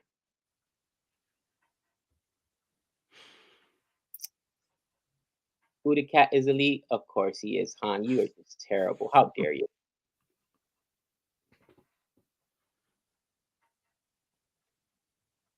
USA are in the group with England and Wales this year. Oh wow. USA didn't make the bracket of death as every other year. Bro, do you follow football at all, Jack? Not really.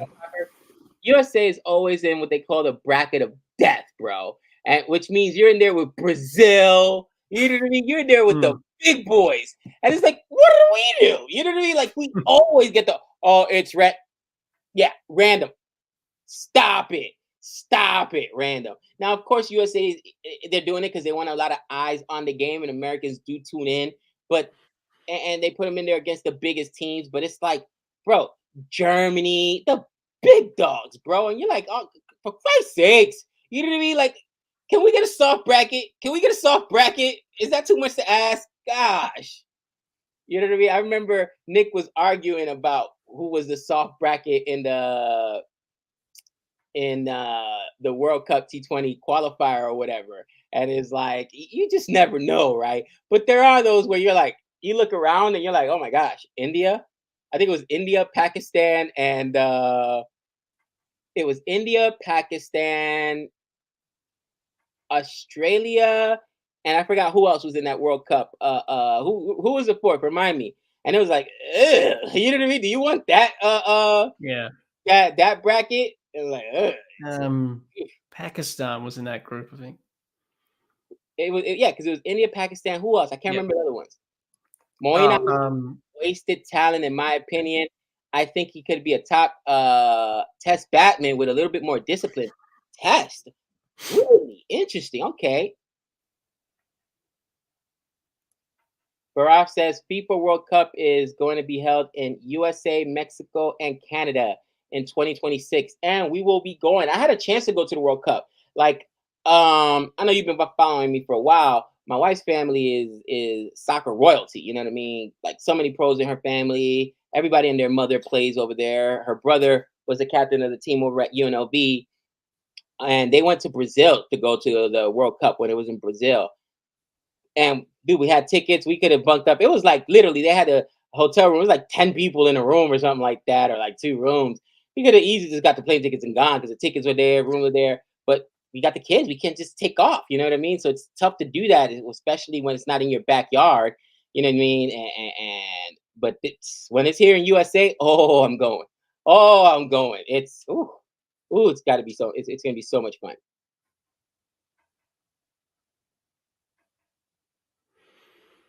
Germany beat Argentina today. Ooh.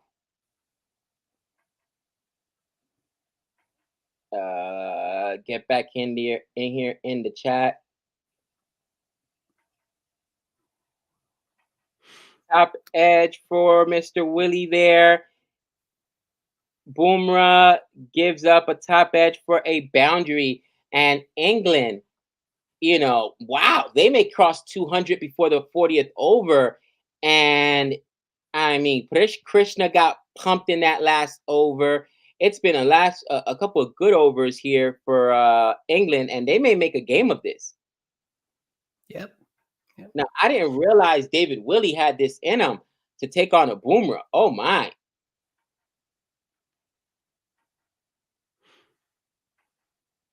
Oh, yeah, that's right. It was India, Pakistan, New Zealand, Afghanistan, and Scotland in that group, and Namibia. I think in that group of death in the T20 World Cup game last year. Ah, okay, okay. Some people in the chat have said that. Canada are on the up and coming in football. Yes, they are. Yes, they are. Didn't USA lost against Jamaica in football? They are absolute garbage. Yes, our USA men's team is not the best. Our women's team rocks, but they are not the best. 194 for 6. Let me update the score. Guys, this just got interesting. Now, here's the thing. These guys have to make it to the end because, you know, they have to play sensibly, but they are now in the 40th over, 39 overs in the books, and 11 overs basically they have now to put up maybe 50 runs plus. 60 runs gets them already past 250. That'd be amazing. But can they do it? Can they play sensibly, stay up there? And right now we've got Mohammad Shami out there. And who's going to, on the India side, India doesn't want to let this get away. Why let India put England put up to a tough chase where now there's pressure on you? You have an opportunity to come in here and in this game, as well as you bowled earlier, win the series today because it's only 3 match for the ODI, right? They already won the test series, so they could win this today. And Mohammad Shami, great ball there, missed by Moeen Ali. And dude, David Wiley is impressive. 20 on 29, 68 strike rate here. And Moeen Ali 38 on 53. Now, I knew Moeen Ali had that in him. Wasn't sure David Willey had this in him. Or is it David Wiley? I think it's David Willey. Yeah, it's Willey. Yeah, David Willey. Interesting fact about David Willey, Gabe. His father was actually an umpire. Peter Willey. Yep. Interesting. He umpired in the 90s for a few years as a test umpire. Now, so an interesting fact about David Willey. Did he ever umpire a game in which David Willey played? Like when I saw Stuart Broad, no, he didn't. Umpiring a game in which he bowled, I said, "How is this not? How is this allowed?" Like I get it, cricket's a gentleman's game, integrity and all that. But if I'm the other side, I am complaining. Like, you know what I mean? How is that not a conflict of interest? You remember that, Jack? Not in cricket, I don't think. But he umpired well before his son played in national cricket, obviously, you know. Yeah, Hans said in the chat, yeah, he did play test cricket for England as well, and then became an umpire after he retired from playing cricket, Peter Willey. And man, there goes a 4. There goes a 4 for Willey, who's now at 24, and England 1 run shy of 200. And up in the air. Oh, Krishna. Oh, was that Hardik Pandya? Hardik Pandya, it was a tough chance. Could not get the catch there, but there goes 200, and Mohammad Shami gives him a palm for a great effort.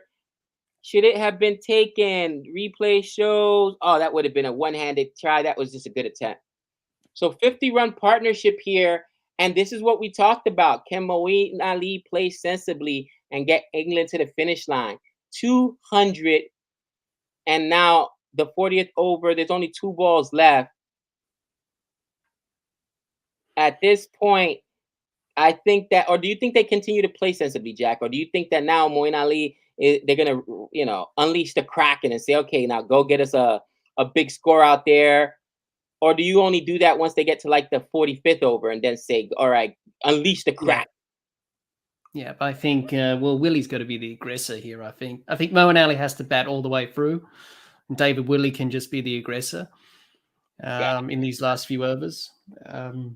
But keep doing what they've been doing at the moment, and recognize that moment in the game that we can go and be aggressive and attack India here.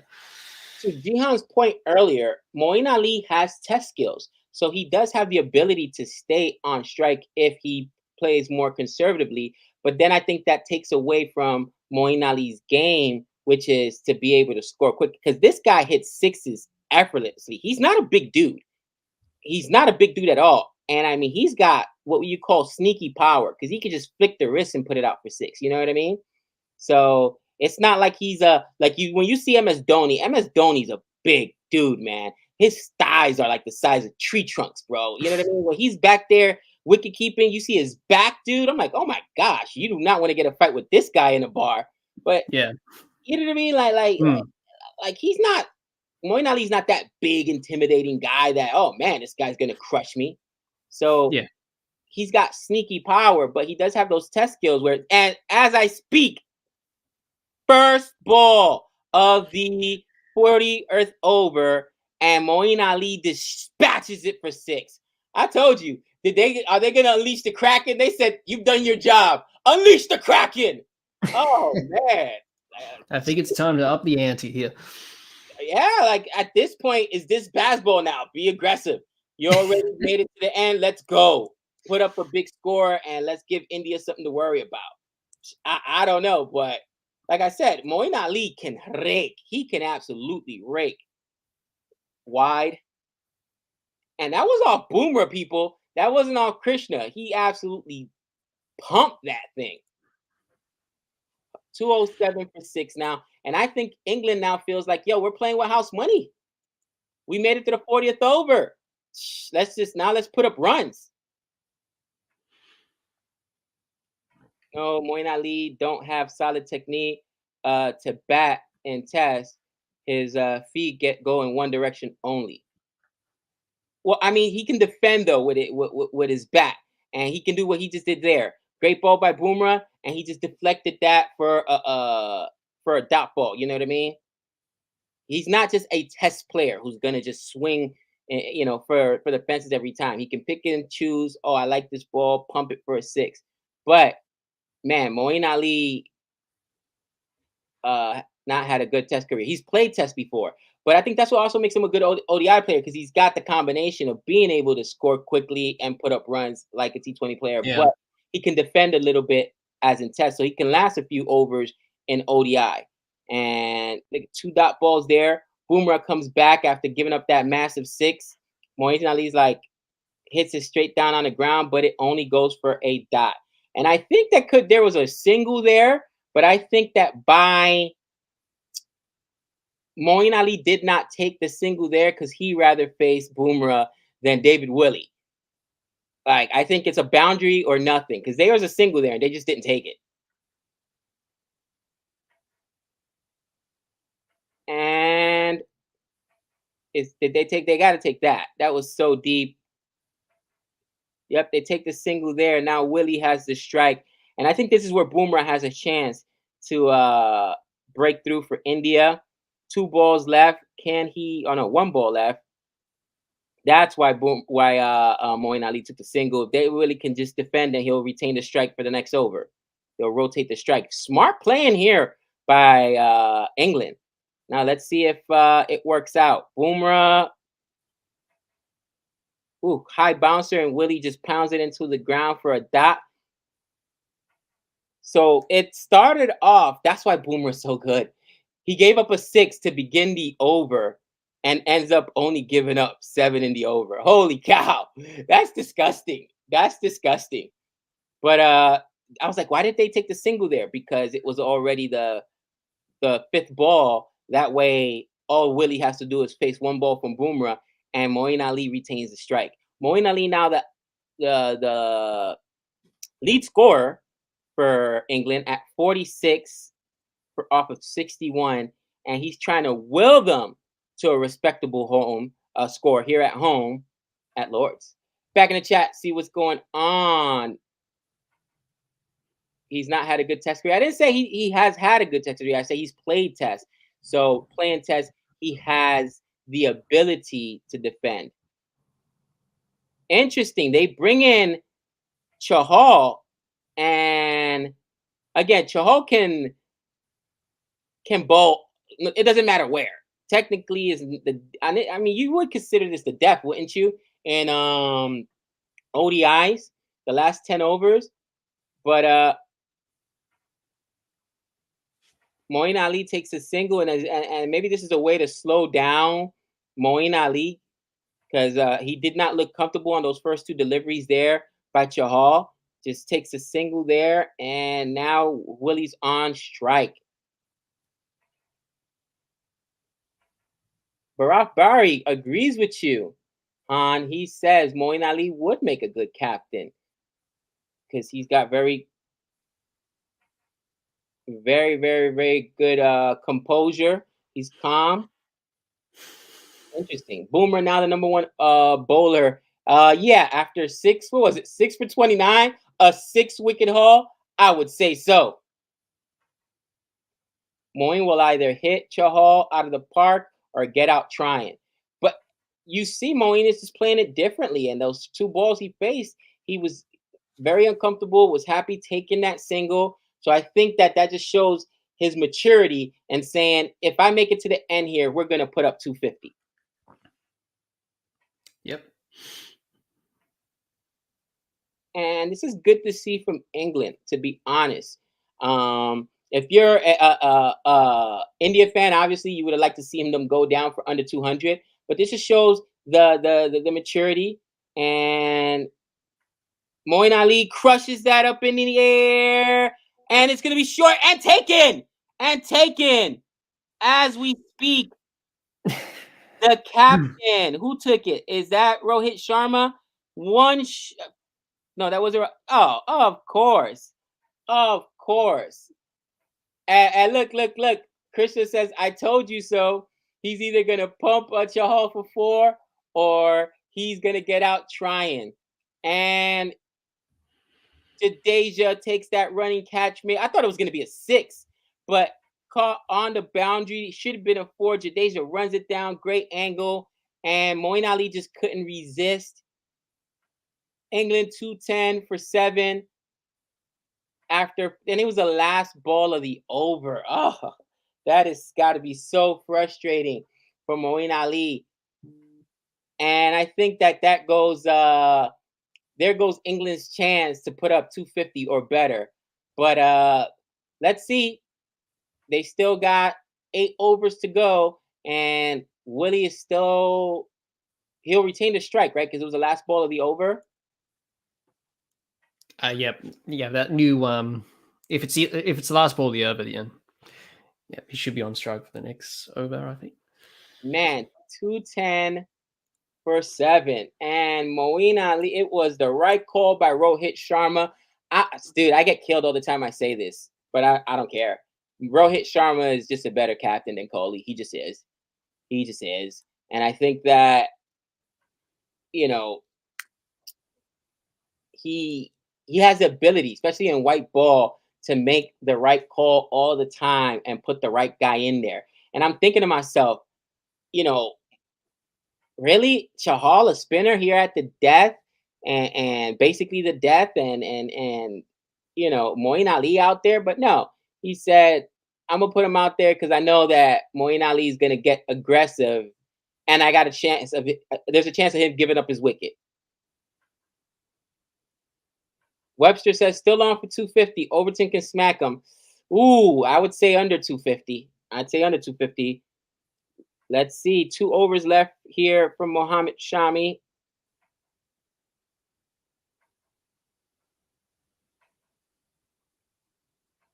Let's see what happens here.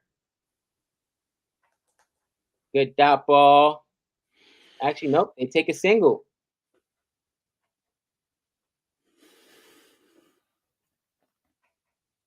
Chahal with a 4-wicket haul. What makes Chahal so good as a spinner that he can come to? It doesn't matter. You know, I've always heard spin doesn't play here in England. That's why Dom Best is so bad. That's why England doesn't develop spinners because they don't need spinners in England. The spin doesn't four wicket haul at Lords. Just saying. And I know they're gonna say it's ODI. Just saying. You know what I mean? I've seen the guy doing it in Australia. I've seen him do it in obviously the subcontinent. What makes Chahal so good? I mean, you've been watching cricket a lot longer than I have. What is it about his action that makes him so good? The only other guy I think that's as good as far as the spinner is concerned is like Rashid Khan. You know what I mean? Now Rashid Khan is a quick spinner. I call him because you know he bowls with a little bit of pace, his spin. But what makes Chahal so good, dude? Probably his variations. Probably batsmen can't pick him, sort of like a Rashid Khan, maybe, and just that he can pick up wickets at regular intervals as a bowler. So he's a very skillful bowler, Chahal. He's got his variations as well, and that, so he can get batsmen out. So yeah, he's a smart bowler as well. He knows what he wants to try and do, and he works to that plan, and he gets batsmen out on a consistent basis. That's why he's been very good for India in T20 cricket for a very long time, and he's the leading wicket taker for India in T20 internationals, ahead of Bumrah, actually, on that list. So he's a very smart bowler, very good spinner, and that's why India like to pick him in their ODI and T20 teams. Interesting. Now let me ask you a question. What does this say about England's development as far as people are now telling me Warren used to have a lot of success in England. Shane Warren, the great, and I get it. We're talking about a great and Shane Warren, but the talk that the reason England doesn't develop spinners is because spin doesn't play in England, right? Spinners just get pumped, right? That's the story we've been told, and before they have a chance of spinners to actually, settle in, they never have a chance because they're getting pumped down there at the county level, and you develop guys that are just terrible, like Dom Bess and what's that other spinner that they had? Jack Leach. Yeah. You know what I mean? So I mean, maybe you can explain that to me. Is it just bad management from a developmental standpoint that they don't play spinners enough? Because obviously spinners can have success here in England, and you're gonna need them when you go to the subcontinent. Yes. I don't know, really. England they haven't really had a standout spinner that's really done well in Test cricket. Graham Swan did okay. He got over 250 wickets when he played Test cricket. I don't know. It's just probably the faith, not really believing in their own abilities, not really giving them a chance, or could be something with coaching or structures in place in that. So I don't know, Gabe. It's an interesting question to answer. I'll give you an example, right? So, part 43 gone, 43 gone. 213 for 7, only 3 off the over, and that was a beautiful over there. So part of the problem with my Yankees is that the Yankees build teams to play at home, meaning usually New York Yankees it's a shorter grounds, so they got guys with a lot of power that can hit the ball and guys that usually are left-handed, right? Because it's a short porch in right field.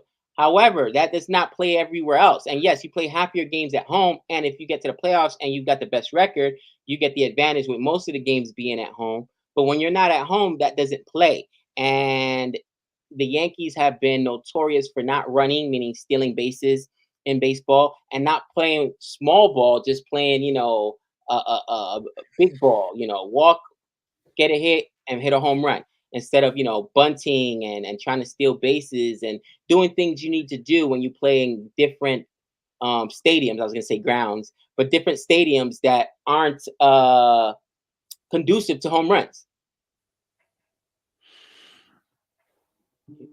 Here goes Chahal again. They have so much faith in Chahal, and I can't. I can't. What do you say? I can't for 45.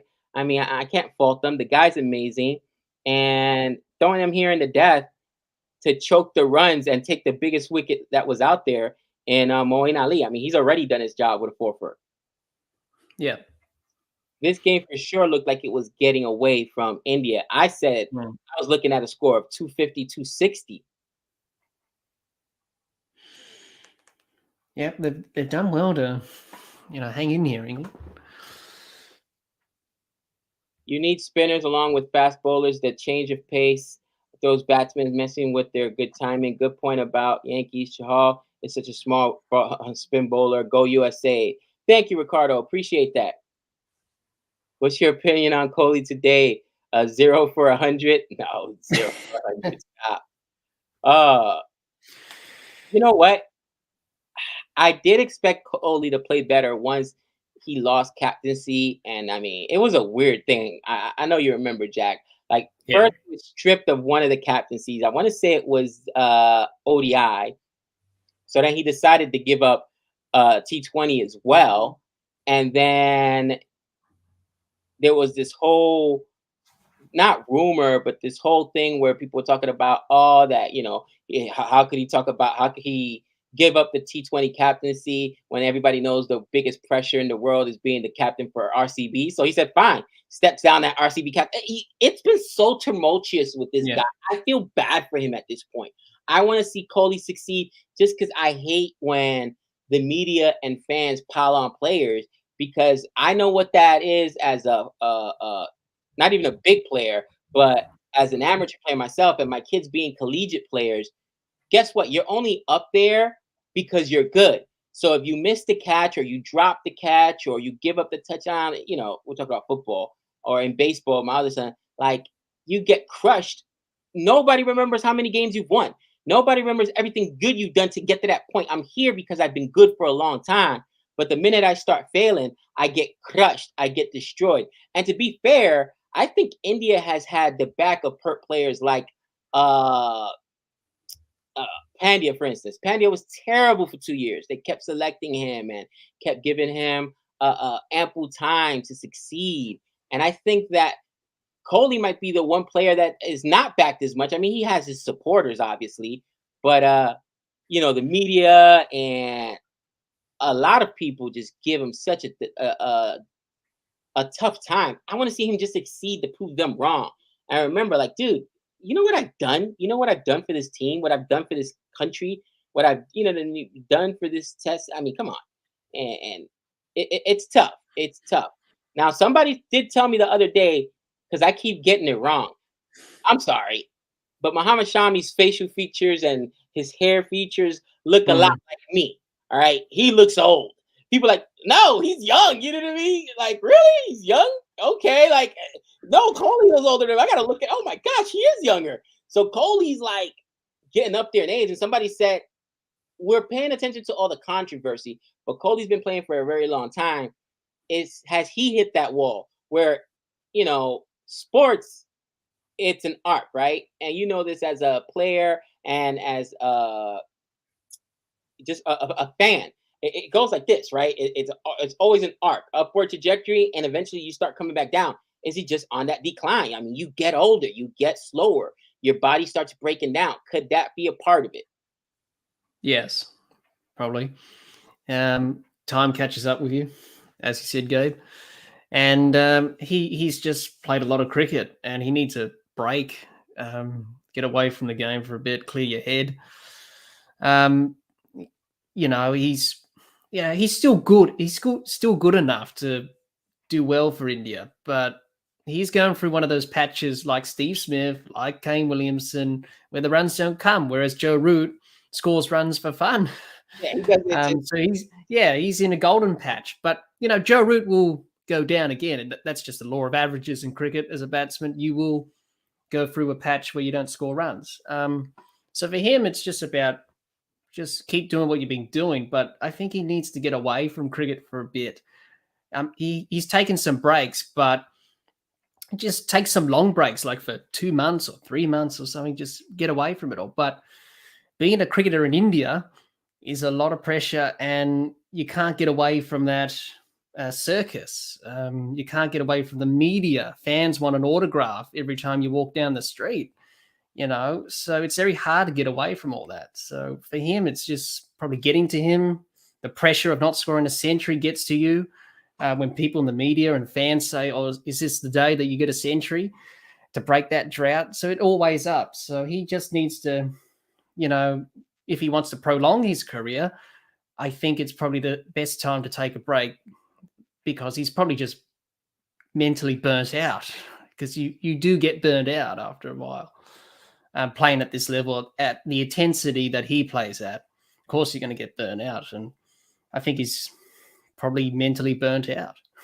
Yeah, I mean, I watch him, and his hands are still quick, so it's not like I see a physical ailment there. I just see poor decisions when he's playing, and then bad luck. Some of it has been bad luck, you know what I mean? But bad luck happens to everyone. But like his hands are still as quick as ever, and I'm like, I don't know, man. Ooh, this is what I'm talking about. Is this why? Sunil Gavaskar recently criticized Indian players prioritizing IPL over international duties. That goes back to what I was talking about earlier, when they stripped him of, and remind me in the chat, was it the ODI or T20? They took away one of the captaincies from Kohli, so then he voluntarily gave up the other one, stepped down, and the media lost their minds and said, "Well, you're still you're still captain of RCB, and that's more pressure than anything." So he ends up stepping away from that. And do you see a scenario, and you can tell me this, Jack, I don't know if this happens a lot in the BBL, where players are criticized for playing in these domestic leagues and prioritizing that over test even sometimes, but definitely international, because guess what? It's more money. It's a shorter season. It's more money, and obviously BBL doesn't pay as much as uh as the IPL. But I mean, what are your thoughts on that? Yeah, that is sort of a problem that we're facing now in the game, about your priorities. And as a player, do you think you have a future in Test cricket, or do you want to be a franchise player?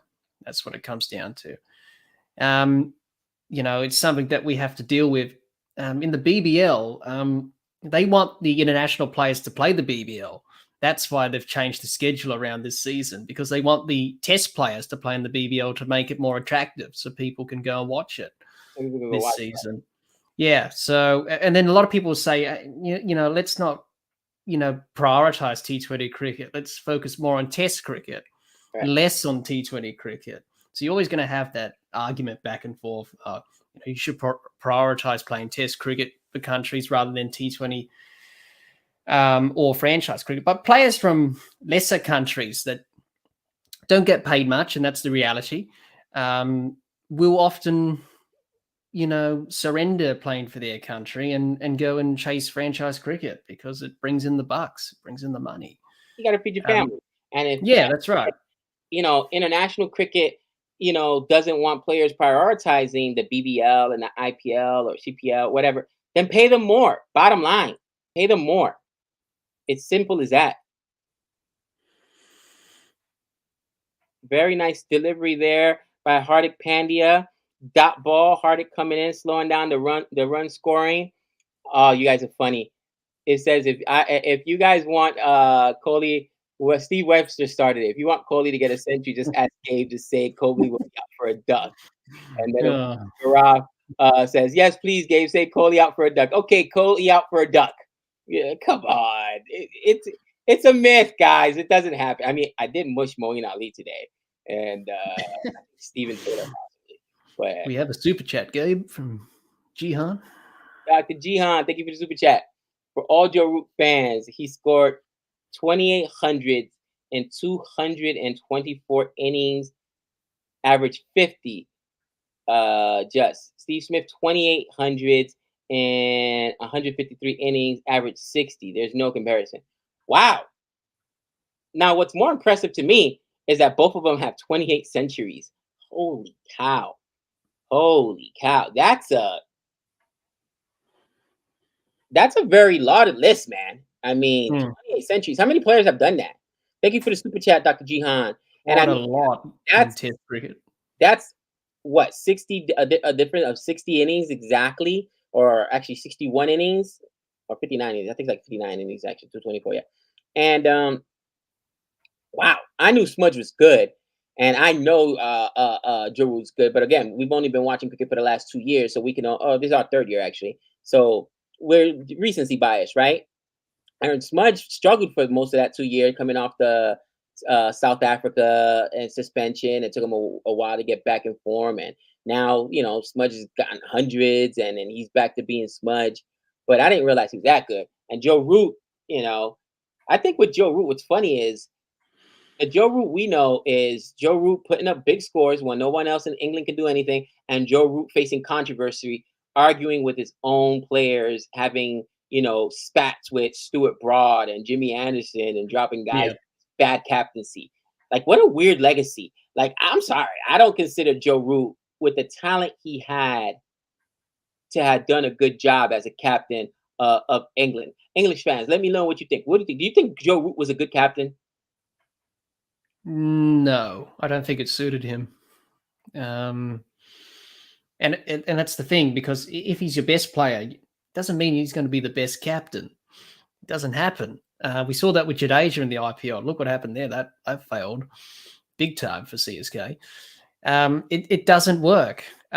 He didn't have any faith in Jack Leach. He didn't really want to bowl him. He was a bit tentative during the Ashes. Didn't really want to bowl Jack Leach all that much. We see with Ben Stokes, the difference is he's inspirational, and he has, he backs everyone.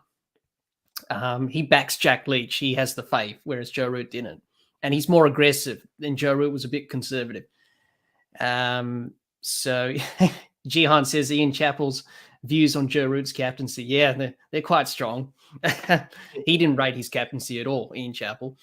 So yeah, it didn't really suit him. But now when he's been released of the captaincy, he's batting much better. So he's got that weight off his shoulders. So I mean, yeah, captaincy. Listen, anyone that's not seeing what Josh Butler looks like right now, please don't tell me that.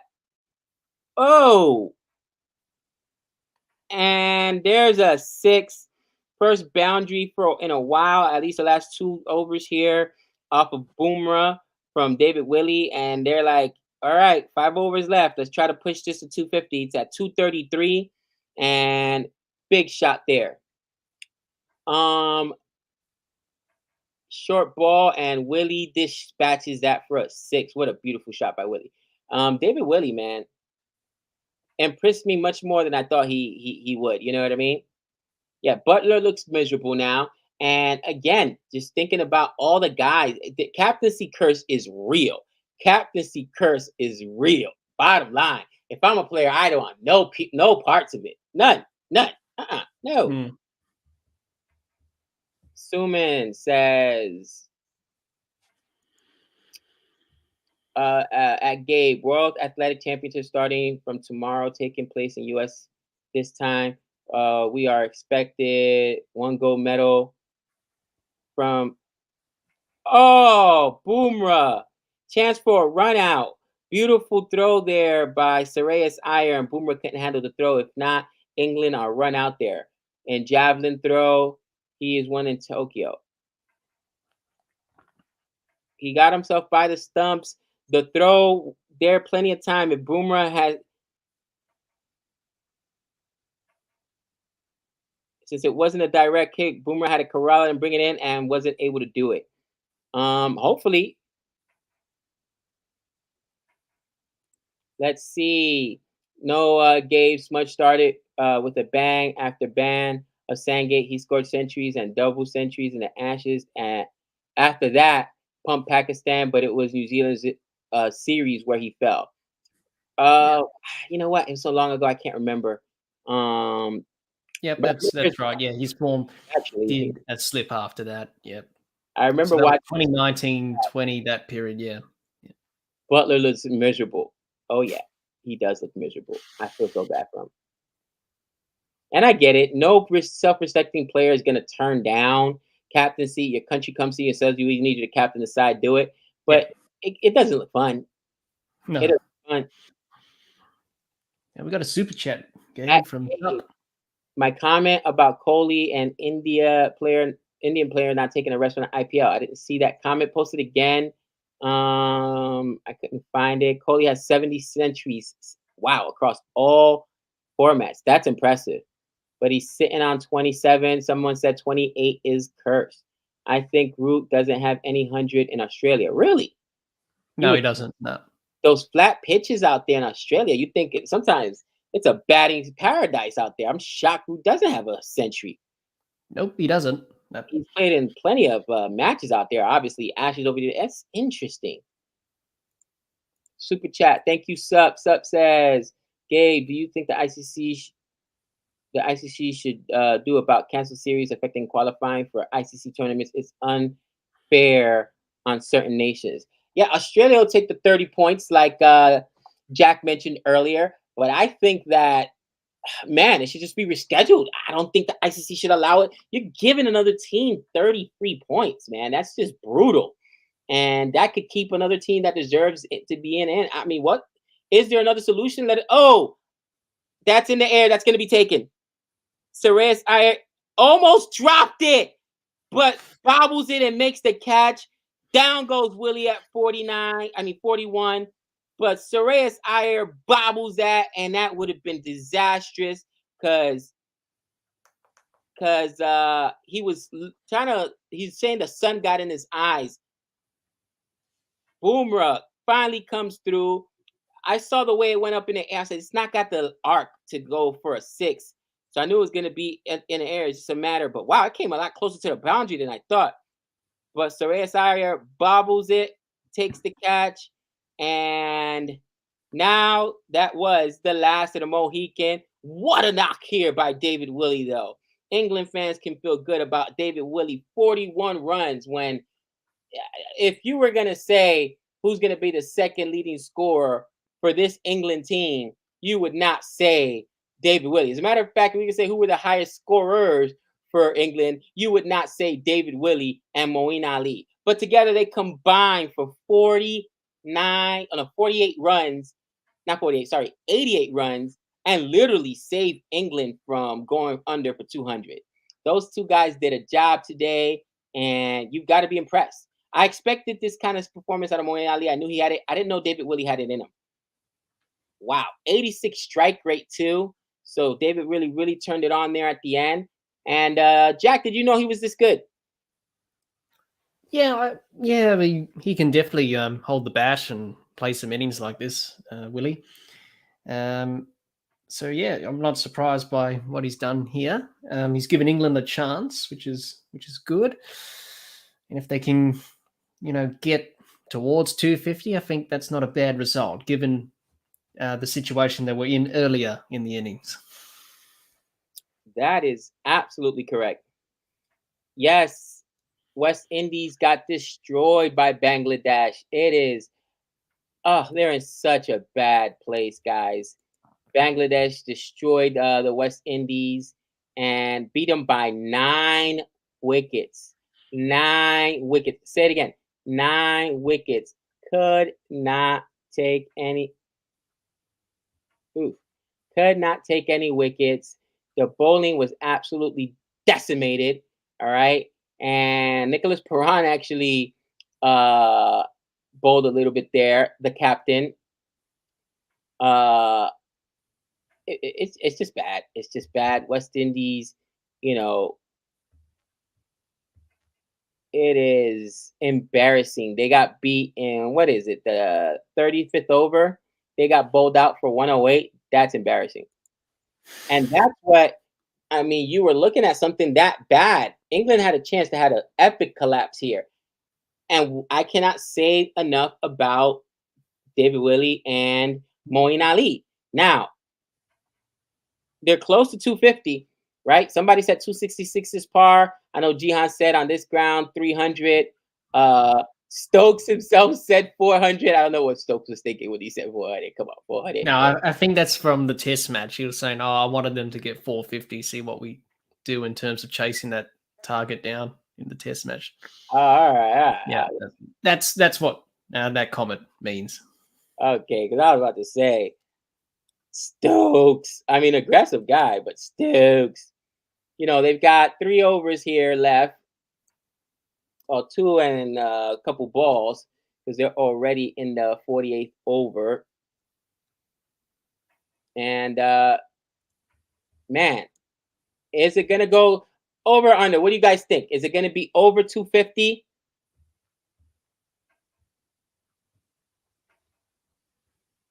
Can they get over 250? They need what, 12 runs? Problem is, you got Overton, and is it Cross on? Is it Kraus or Cross, the bowler on strike right here? I think that's. I'm not sure how you Yeah, I'm trying to pronounce his announce it. last name there. I think it's Cars. Cars.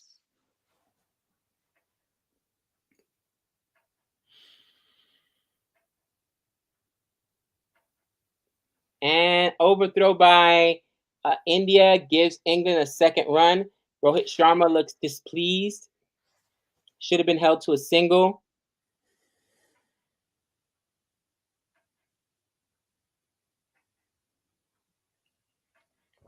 Somebody says 248 to 56.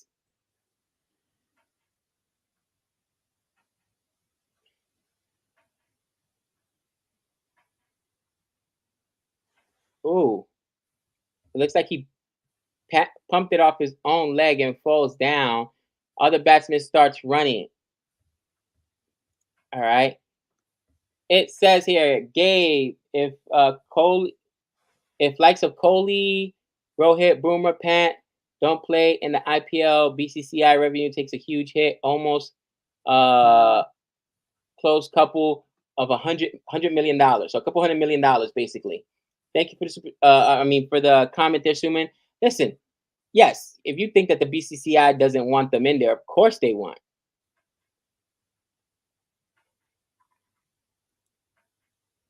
Is that out? That is a wicket? That's a wicket. I was confused because it hit him. Oh, LBW. I didn't even see the umpire's finger go up because of how he went down in pain cross. It hit him right on the top of the thigh pad. So, but he was trying to like sweep it, so he bent down because I thought it was too high. But it's given by the umpire. The original decision was out. It's in line, impact in line, and it's hitting the wickets. That's out. 4 reds there. I missed that. I missed it.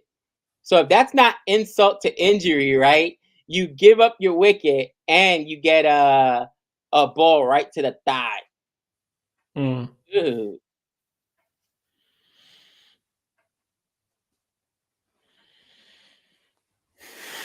Yep, you got to ask the question, got to appeal, got to say, how's that? Otherwise, an umpire can't give it out if no one appeals a decision. What's interesting is, why didn't he just give it away? Explain that to me, Jack. Like, I see sometimes umpires give it, sometimes they don't. Why does it have to be appealed? If it's a wicket, it's a wicket. Yes, but in the laws, you have to appeal, because how's that, the saying that we say for an appeal, covers always getting out in cricket. It's happened sometimes in cricket where teams haven't appealed and it's out, and the umpire didn't make a decision because no one appealed. The fielding side didn't appeal. So you have to appeal for an umpire to give a decision. It's in the laws. It's clear in the laws there that stipulates that you have to make an appeal. What is I understand it's in the laws, but what is the mentality behind it? Explain. I don't know. It's something in the laws, but if we're just going by the game, if the umpire looks at it and thinks it's out or knows it's out, why would the opposing team need to appeal? That's what I'm just trying to figure that out. I get it; it's in the laws. It's in the laws, but I don't know. But you have to make an appeal for an umpire to give a decision. At the end of the day, the umpire can't just give it out and say, "Oh, that's," because you got to say, "How's that?" and then he raises his finger and says, "Yep, you're out." But it's in the laws. Yeah, I don't know why, but it's in the laws. That's what the laws say. Yeah. Interesting. Okay. You can Hmm. also withdraw an appeal. I didn't know you can withdraw an appeal. Yes, you can. Yes, you can. The captain can withdraw an appeal. Yeah, same with umpires as well. Can change their decision if they think they've made a mistake. They can change their previous decision. That's one of the weirdest laws I still don't understand. It's just one of those things in cricket where, it's just cricket. I don't know the origins of that, but you just, any appeal, if you yell, you don't have to say "how's that," as Jihan says in the chat there. That's right. As long as you just appeal and say "how's that," or scream or whatever, the umpire can make a decision. But if you don't, then he can't do anything. So, yeah. Very interesting. Sachin Tendulkar is the greatest cricketer of all time. Sachin, god of cricket. I thought you were gonna say the greatest appealer of all time. Nick and I did a video on appeals, and it was hilarious. Some of those appeals were the best. Was that a slower ball there by Boomerang, trying to get the last wicket and clean this out? Topley at strike, trying to keep them under 250. I want to see what the total is. All right, laws, not rules. Thank you, John. I want to see what the total to chase is. I think consensus is England's lucky just to be here at this point. Oh, they called that a no ball, and they're gonna get a free hit off of it. So this is dangerous here. Let's see what Boomer can do. But if it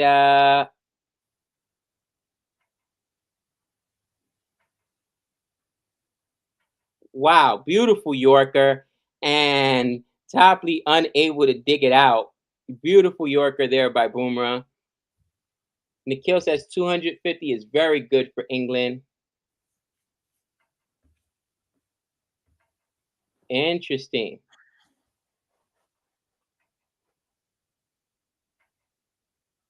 Is this the last ball of Boomerang's spell? Nope. He's got 4 more.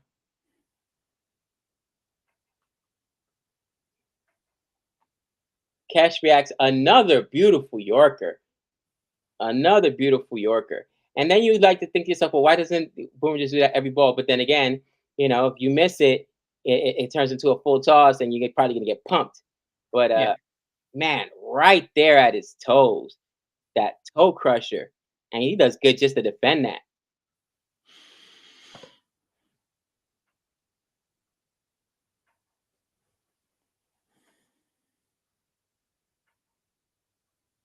And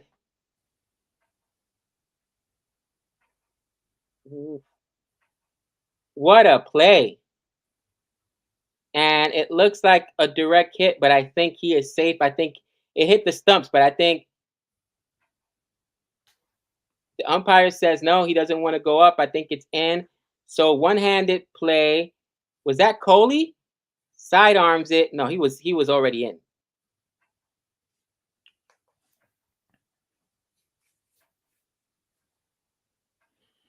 No, not out. Was it out? No, that wasn't out. And all right, Boomer now. Next ball. Up in the air. And they're just going to get a single off of that. Yeah, I mean, Kohli like barehanded it and threw it across his body, but the batsman was across the line already. The previous Yorker hit the base of the stump, but the bails didn't move. Yeah, I've seen that happen quite a bit, guys, and I don't know how that happens. Like sometimes I've seen wind knock the bails off, Jack. Wind. Yeah. All right. It's usually here in England, by the way, when the weather's really bad. But yeah, I've seen the ball hit the bails and they don't come off. Really? How does that happen, man? I don't know. It's Things though. probably, Have you ever been a part of that when it happens? I haven't been in a game that that has happened, but I have seen games that in cricket that has had that happen where the stumps have been knocked over, but the bails have not been dislodged. And Boomer says, not on my watch. Keeps England to under 250, 246, 246. Bowled out. Boomer goes and gets the wicket. He was so close, and he gets a wicket on his last over. Does not, man, beautiful ball there. And destroys the bails. Ooh. But it's a good total. 247 is the number to chase. 247 is the number to chase. Oh my. Man, really quickly, guys, really quickly before I get ready to let you guys go. Unfortunately, I won't be able to do the second innings as I've got to get my day going and been up since 6 and got a whole bunch of errands to run before I got to go to work tonight. But quick thoughts. USA, disappointing loss. Obviously, disappointing loss. I think USA it's they were on a good run there. They usually bounce back really strong. Again, Zimbabwe, obviously the better side. They're got home field advantage, right? They know the grounds very well. But hopefully USA can bounce back and beat the Netherlands. England, guys, think about this. You came four runs short. 4 runs short of 250. Most people said 250, 260 is par. All right. And you're outside of the 2 guys that just got bowled out at the end, and Carson Topley. Your lowest scorer once again was Josh Butler, 4 off of 5.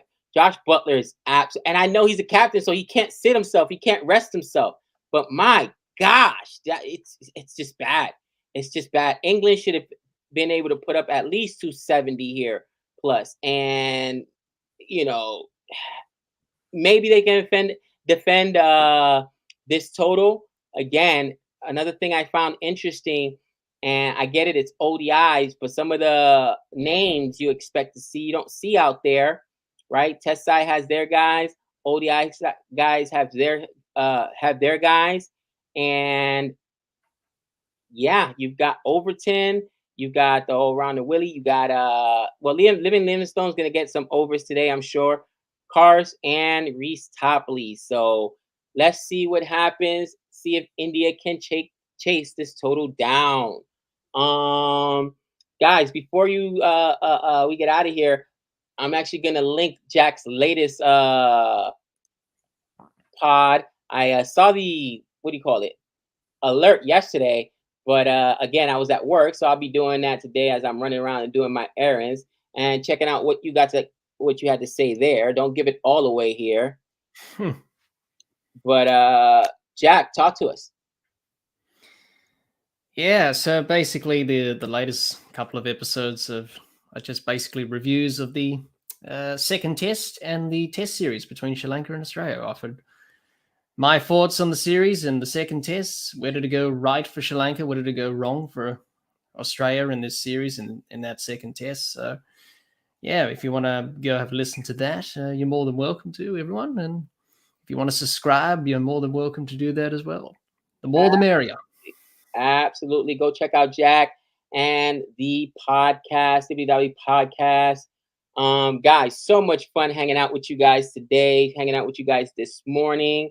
Man, England fans, you got to look at it as the glass half full, right? Moeen Ali did a job. Willie did a job. Outside of your captain who's got that captain's curse, the team looks much better than what they did, obviously, in that first match with the crazy weather conditions and, obviously everything that happened there. Weather shortened game. But yeah, Jack, you know what I mean? I think that England was, just recently, right? They were ranked number 1 or number 2. Who was number 1? Was it England who was number 1 before they played India in that T20 series? They're just in a bad stretch right now, and I think it has a lot to do with the captaincy. I'm sorry, it does. And I like Josh Butler personally. I think he's one of my favorite T20 players. I love him watching him in the IPL, and I like watching him play in T20. But right now, he is in terrible form, and yeah, I believe it has everything to do with the captaincy. You know what I mean? I don't know what the quickest run for captaincy is. Maybe 2 months. But if I were Josh, I'd be like, "No, I'm good. I don't want this. Take it back, please." But guys, thanks so much for hanging out for us. Once again, don't forget to like and subscribe. Go check out Jack's pod. I already linked it there. Jack, I'll be checking that out and hearing your thoughts. Look out for my comment because I'm going to share my thought on that the debacle it was. Now, guys, it's Sri Lanka. Give them credit. All right. Sri Lanka is not, we're not talking about Zimbabwe. We're not talking, they're a full test nation. You know what I mean? Like, people were so upset. And you talked about this last time. Like, they drew the series. They drew the series on the road. Give Sri Lanka a little bit of credit. They got some really good players. Man. You know what I mean? Like give them a little bit of love. Sri Lanka, I'm gonna give you love because Sri Lanka can play. I mean, West Indies just got smacked by Bangladesh. Listen, if you're a full test nation, you belong. Bottom line, you always have a chance, especially if you're at home. So to me, Yep. I'm interested to hear your thoughts. You shared a little bit, but you better give Sri Lanka some love there. If not, I'll be like, yo, where's the Sri Lanka love, man? Stop beating up. I did praise Sri Lanka's victory, and it was a great victory. And they deserve to win. They're going through a tough time as a country, as we all know. And I mean, it was a great win by them, and the way they bounced back was good after the first test, and they really played a really good test match. And I'm glad you mentioned the human part of it, the human element of it. Going through a lot in the country. I just read that the president had to like leave under the cover of night because you know what I mean? Like he had to step down and resign and what's going on because he feared for his life. Are you kidding me? Like, yeah, absolutely. With what's going on for them to even have that performance and play at home and stay focused. Man, hats off to them. Tip the hat, and I'm glad that, like you said, Jack, you gave them credit because give some credit to the opposing side. Give some credit to the opposing side. But anyway, Yeah. guys, don't give it all away, Jack. So everybody go check out what you say over there, guys. Thank you for hanging out with us.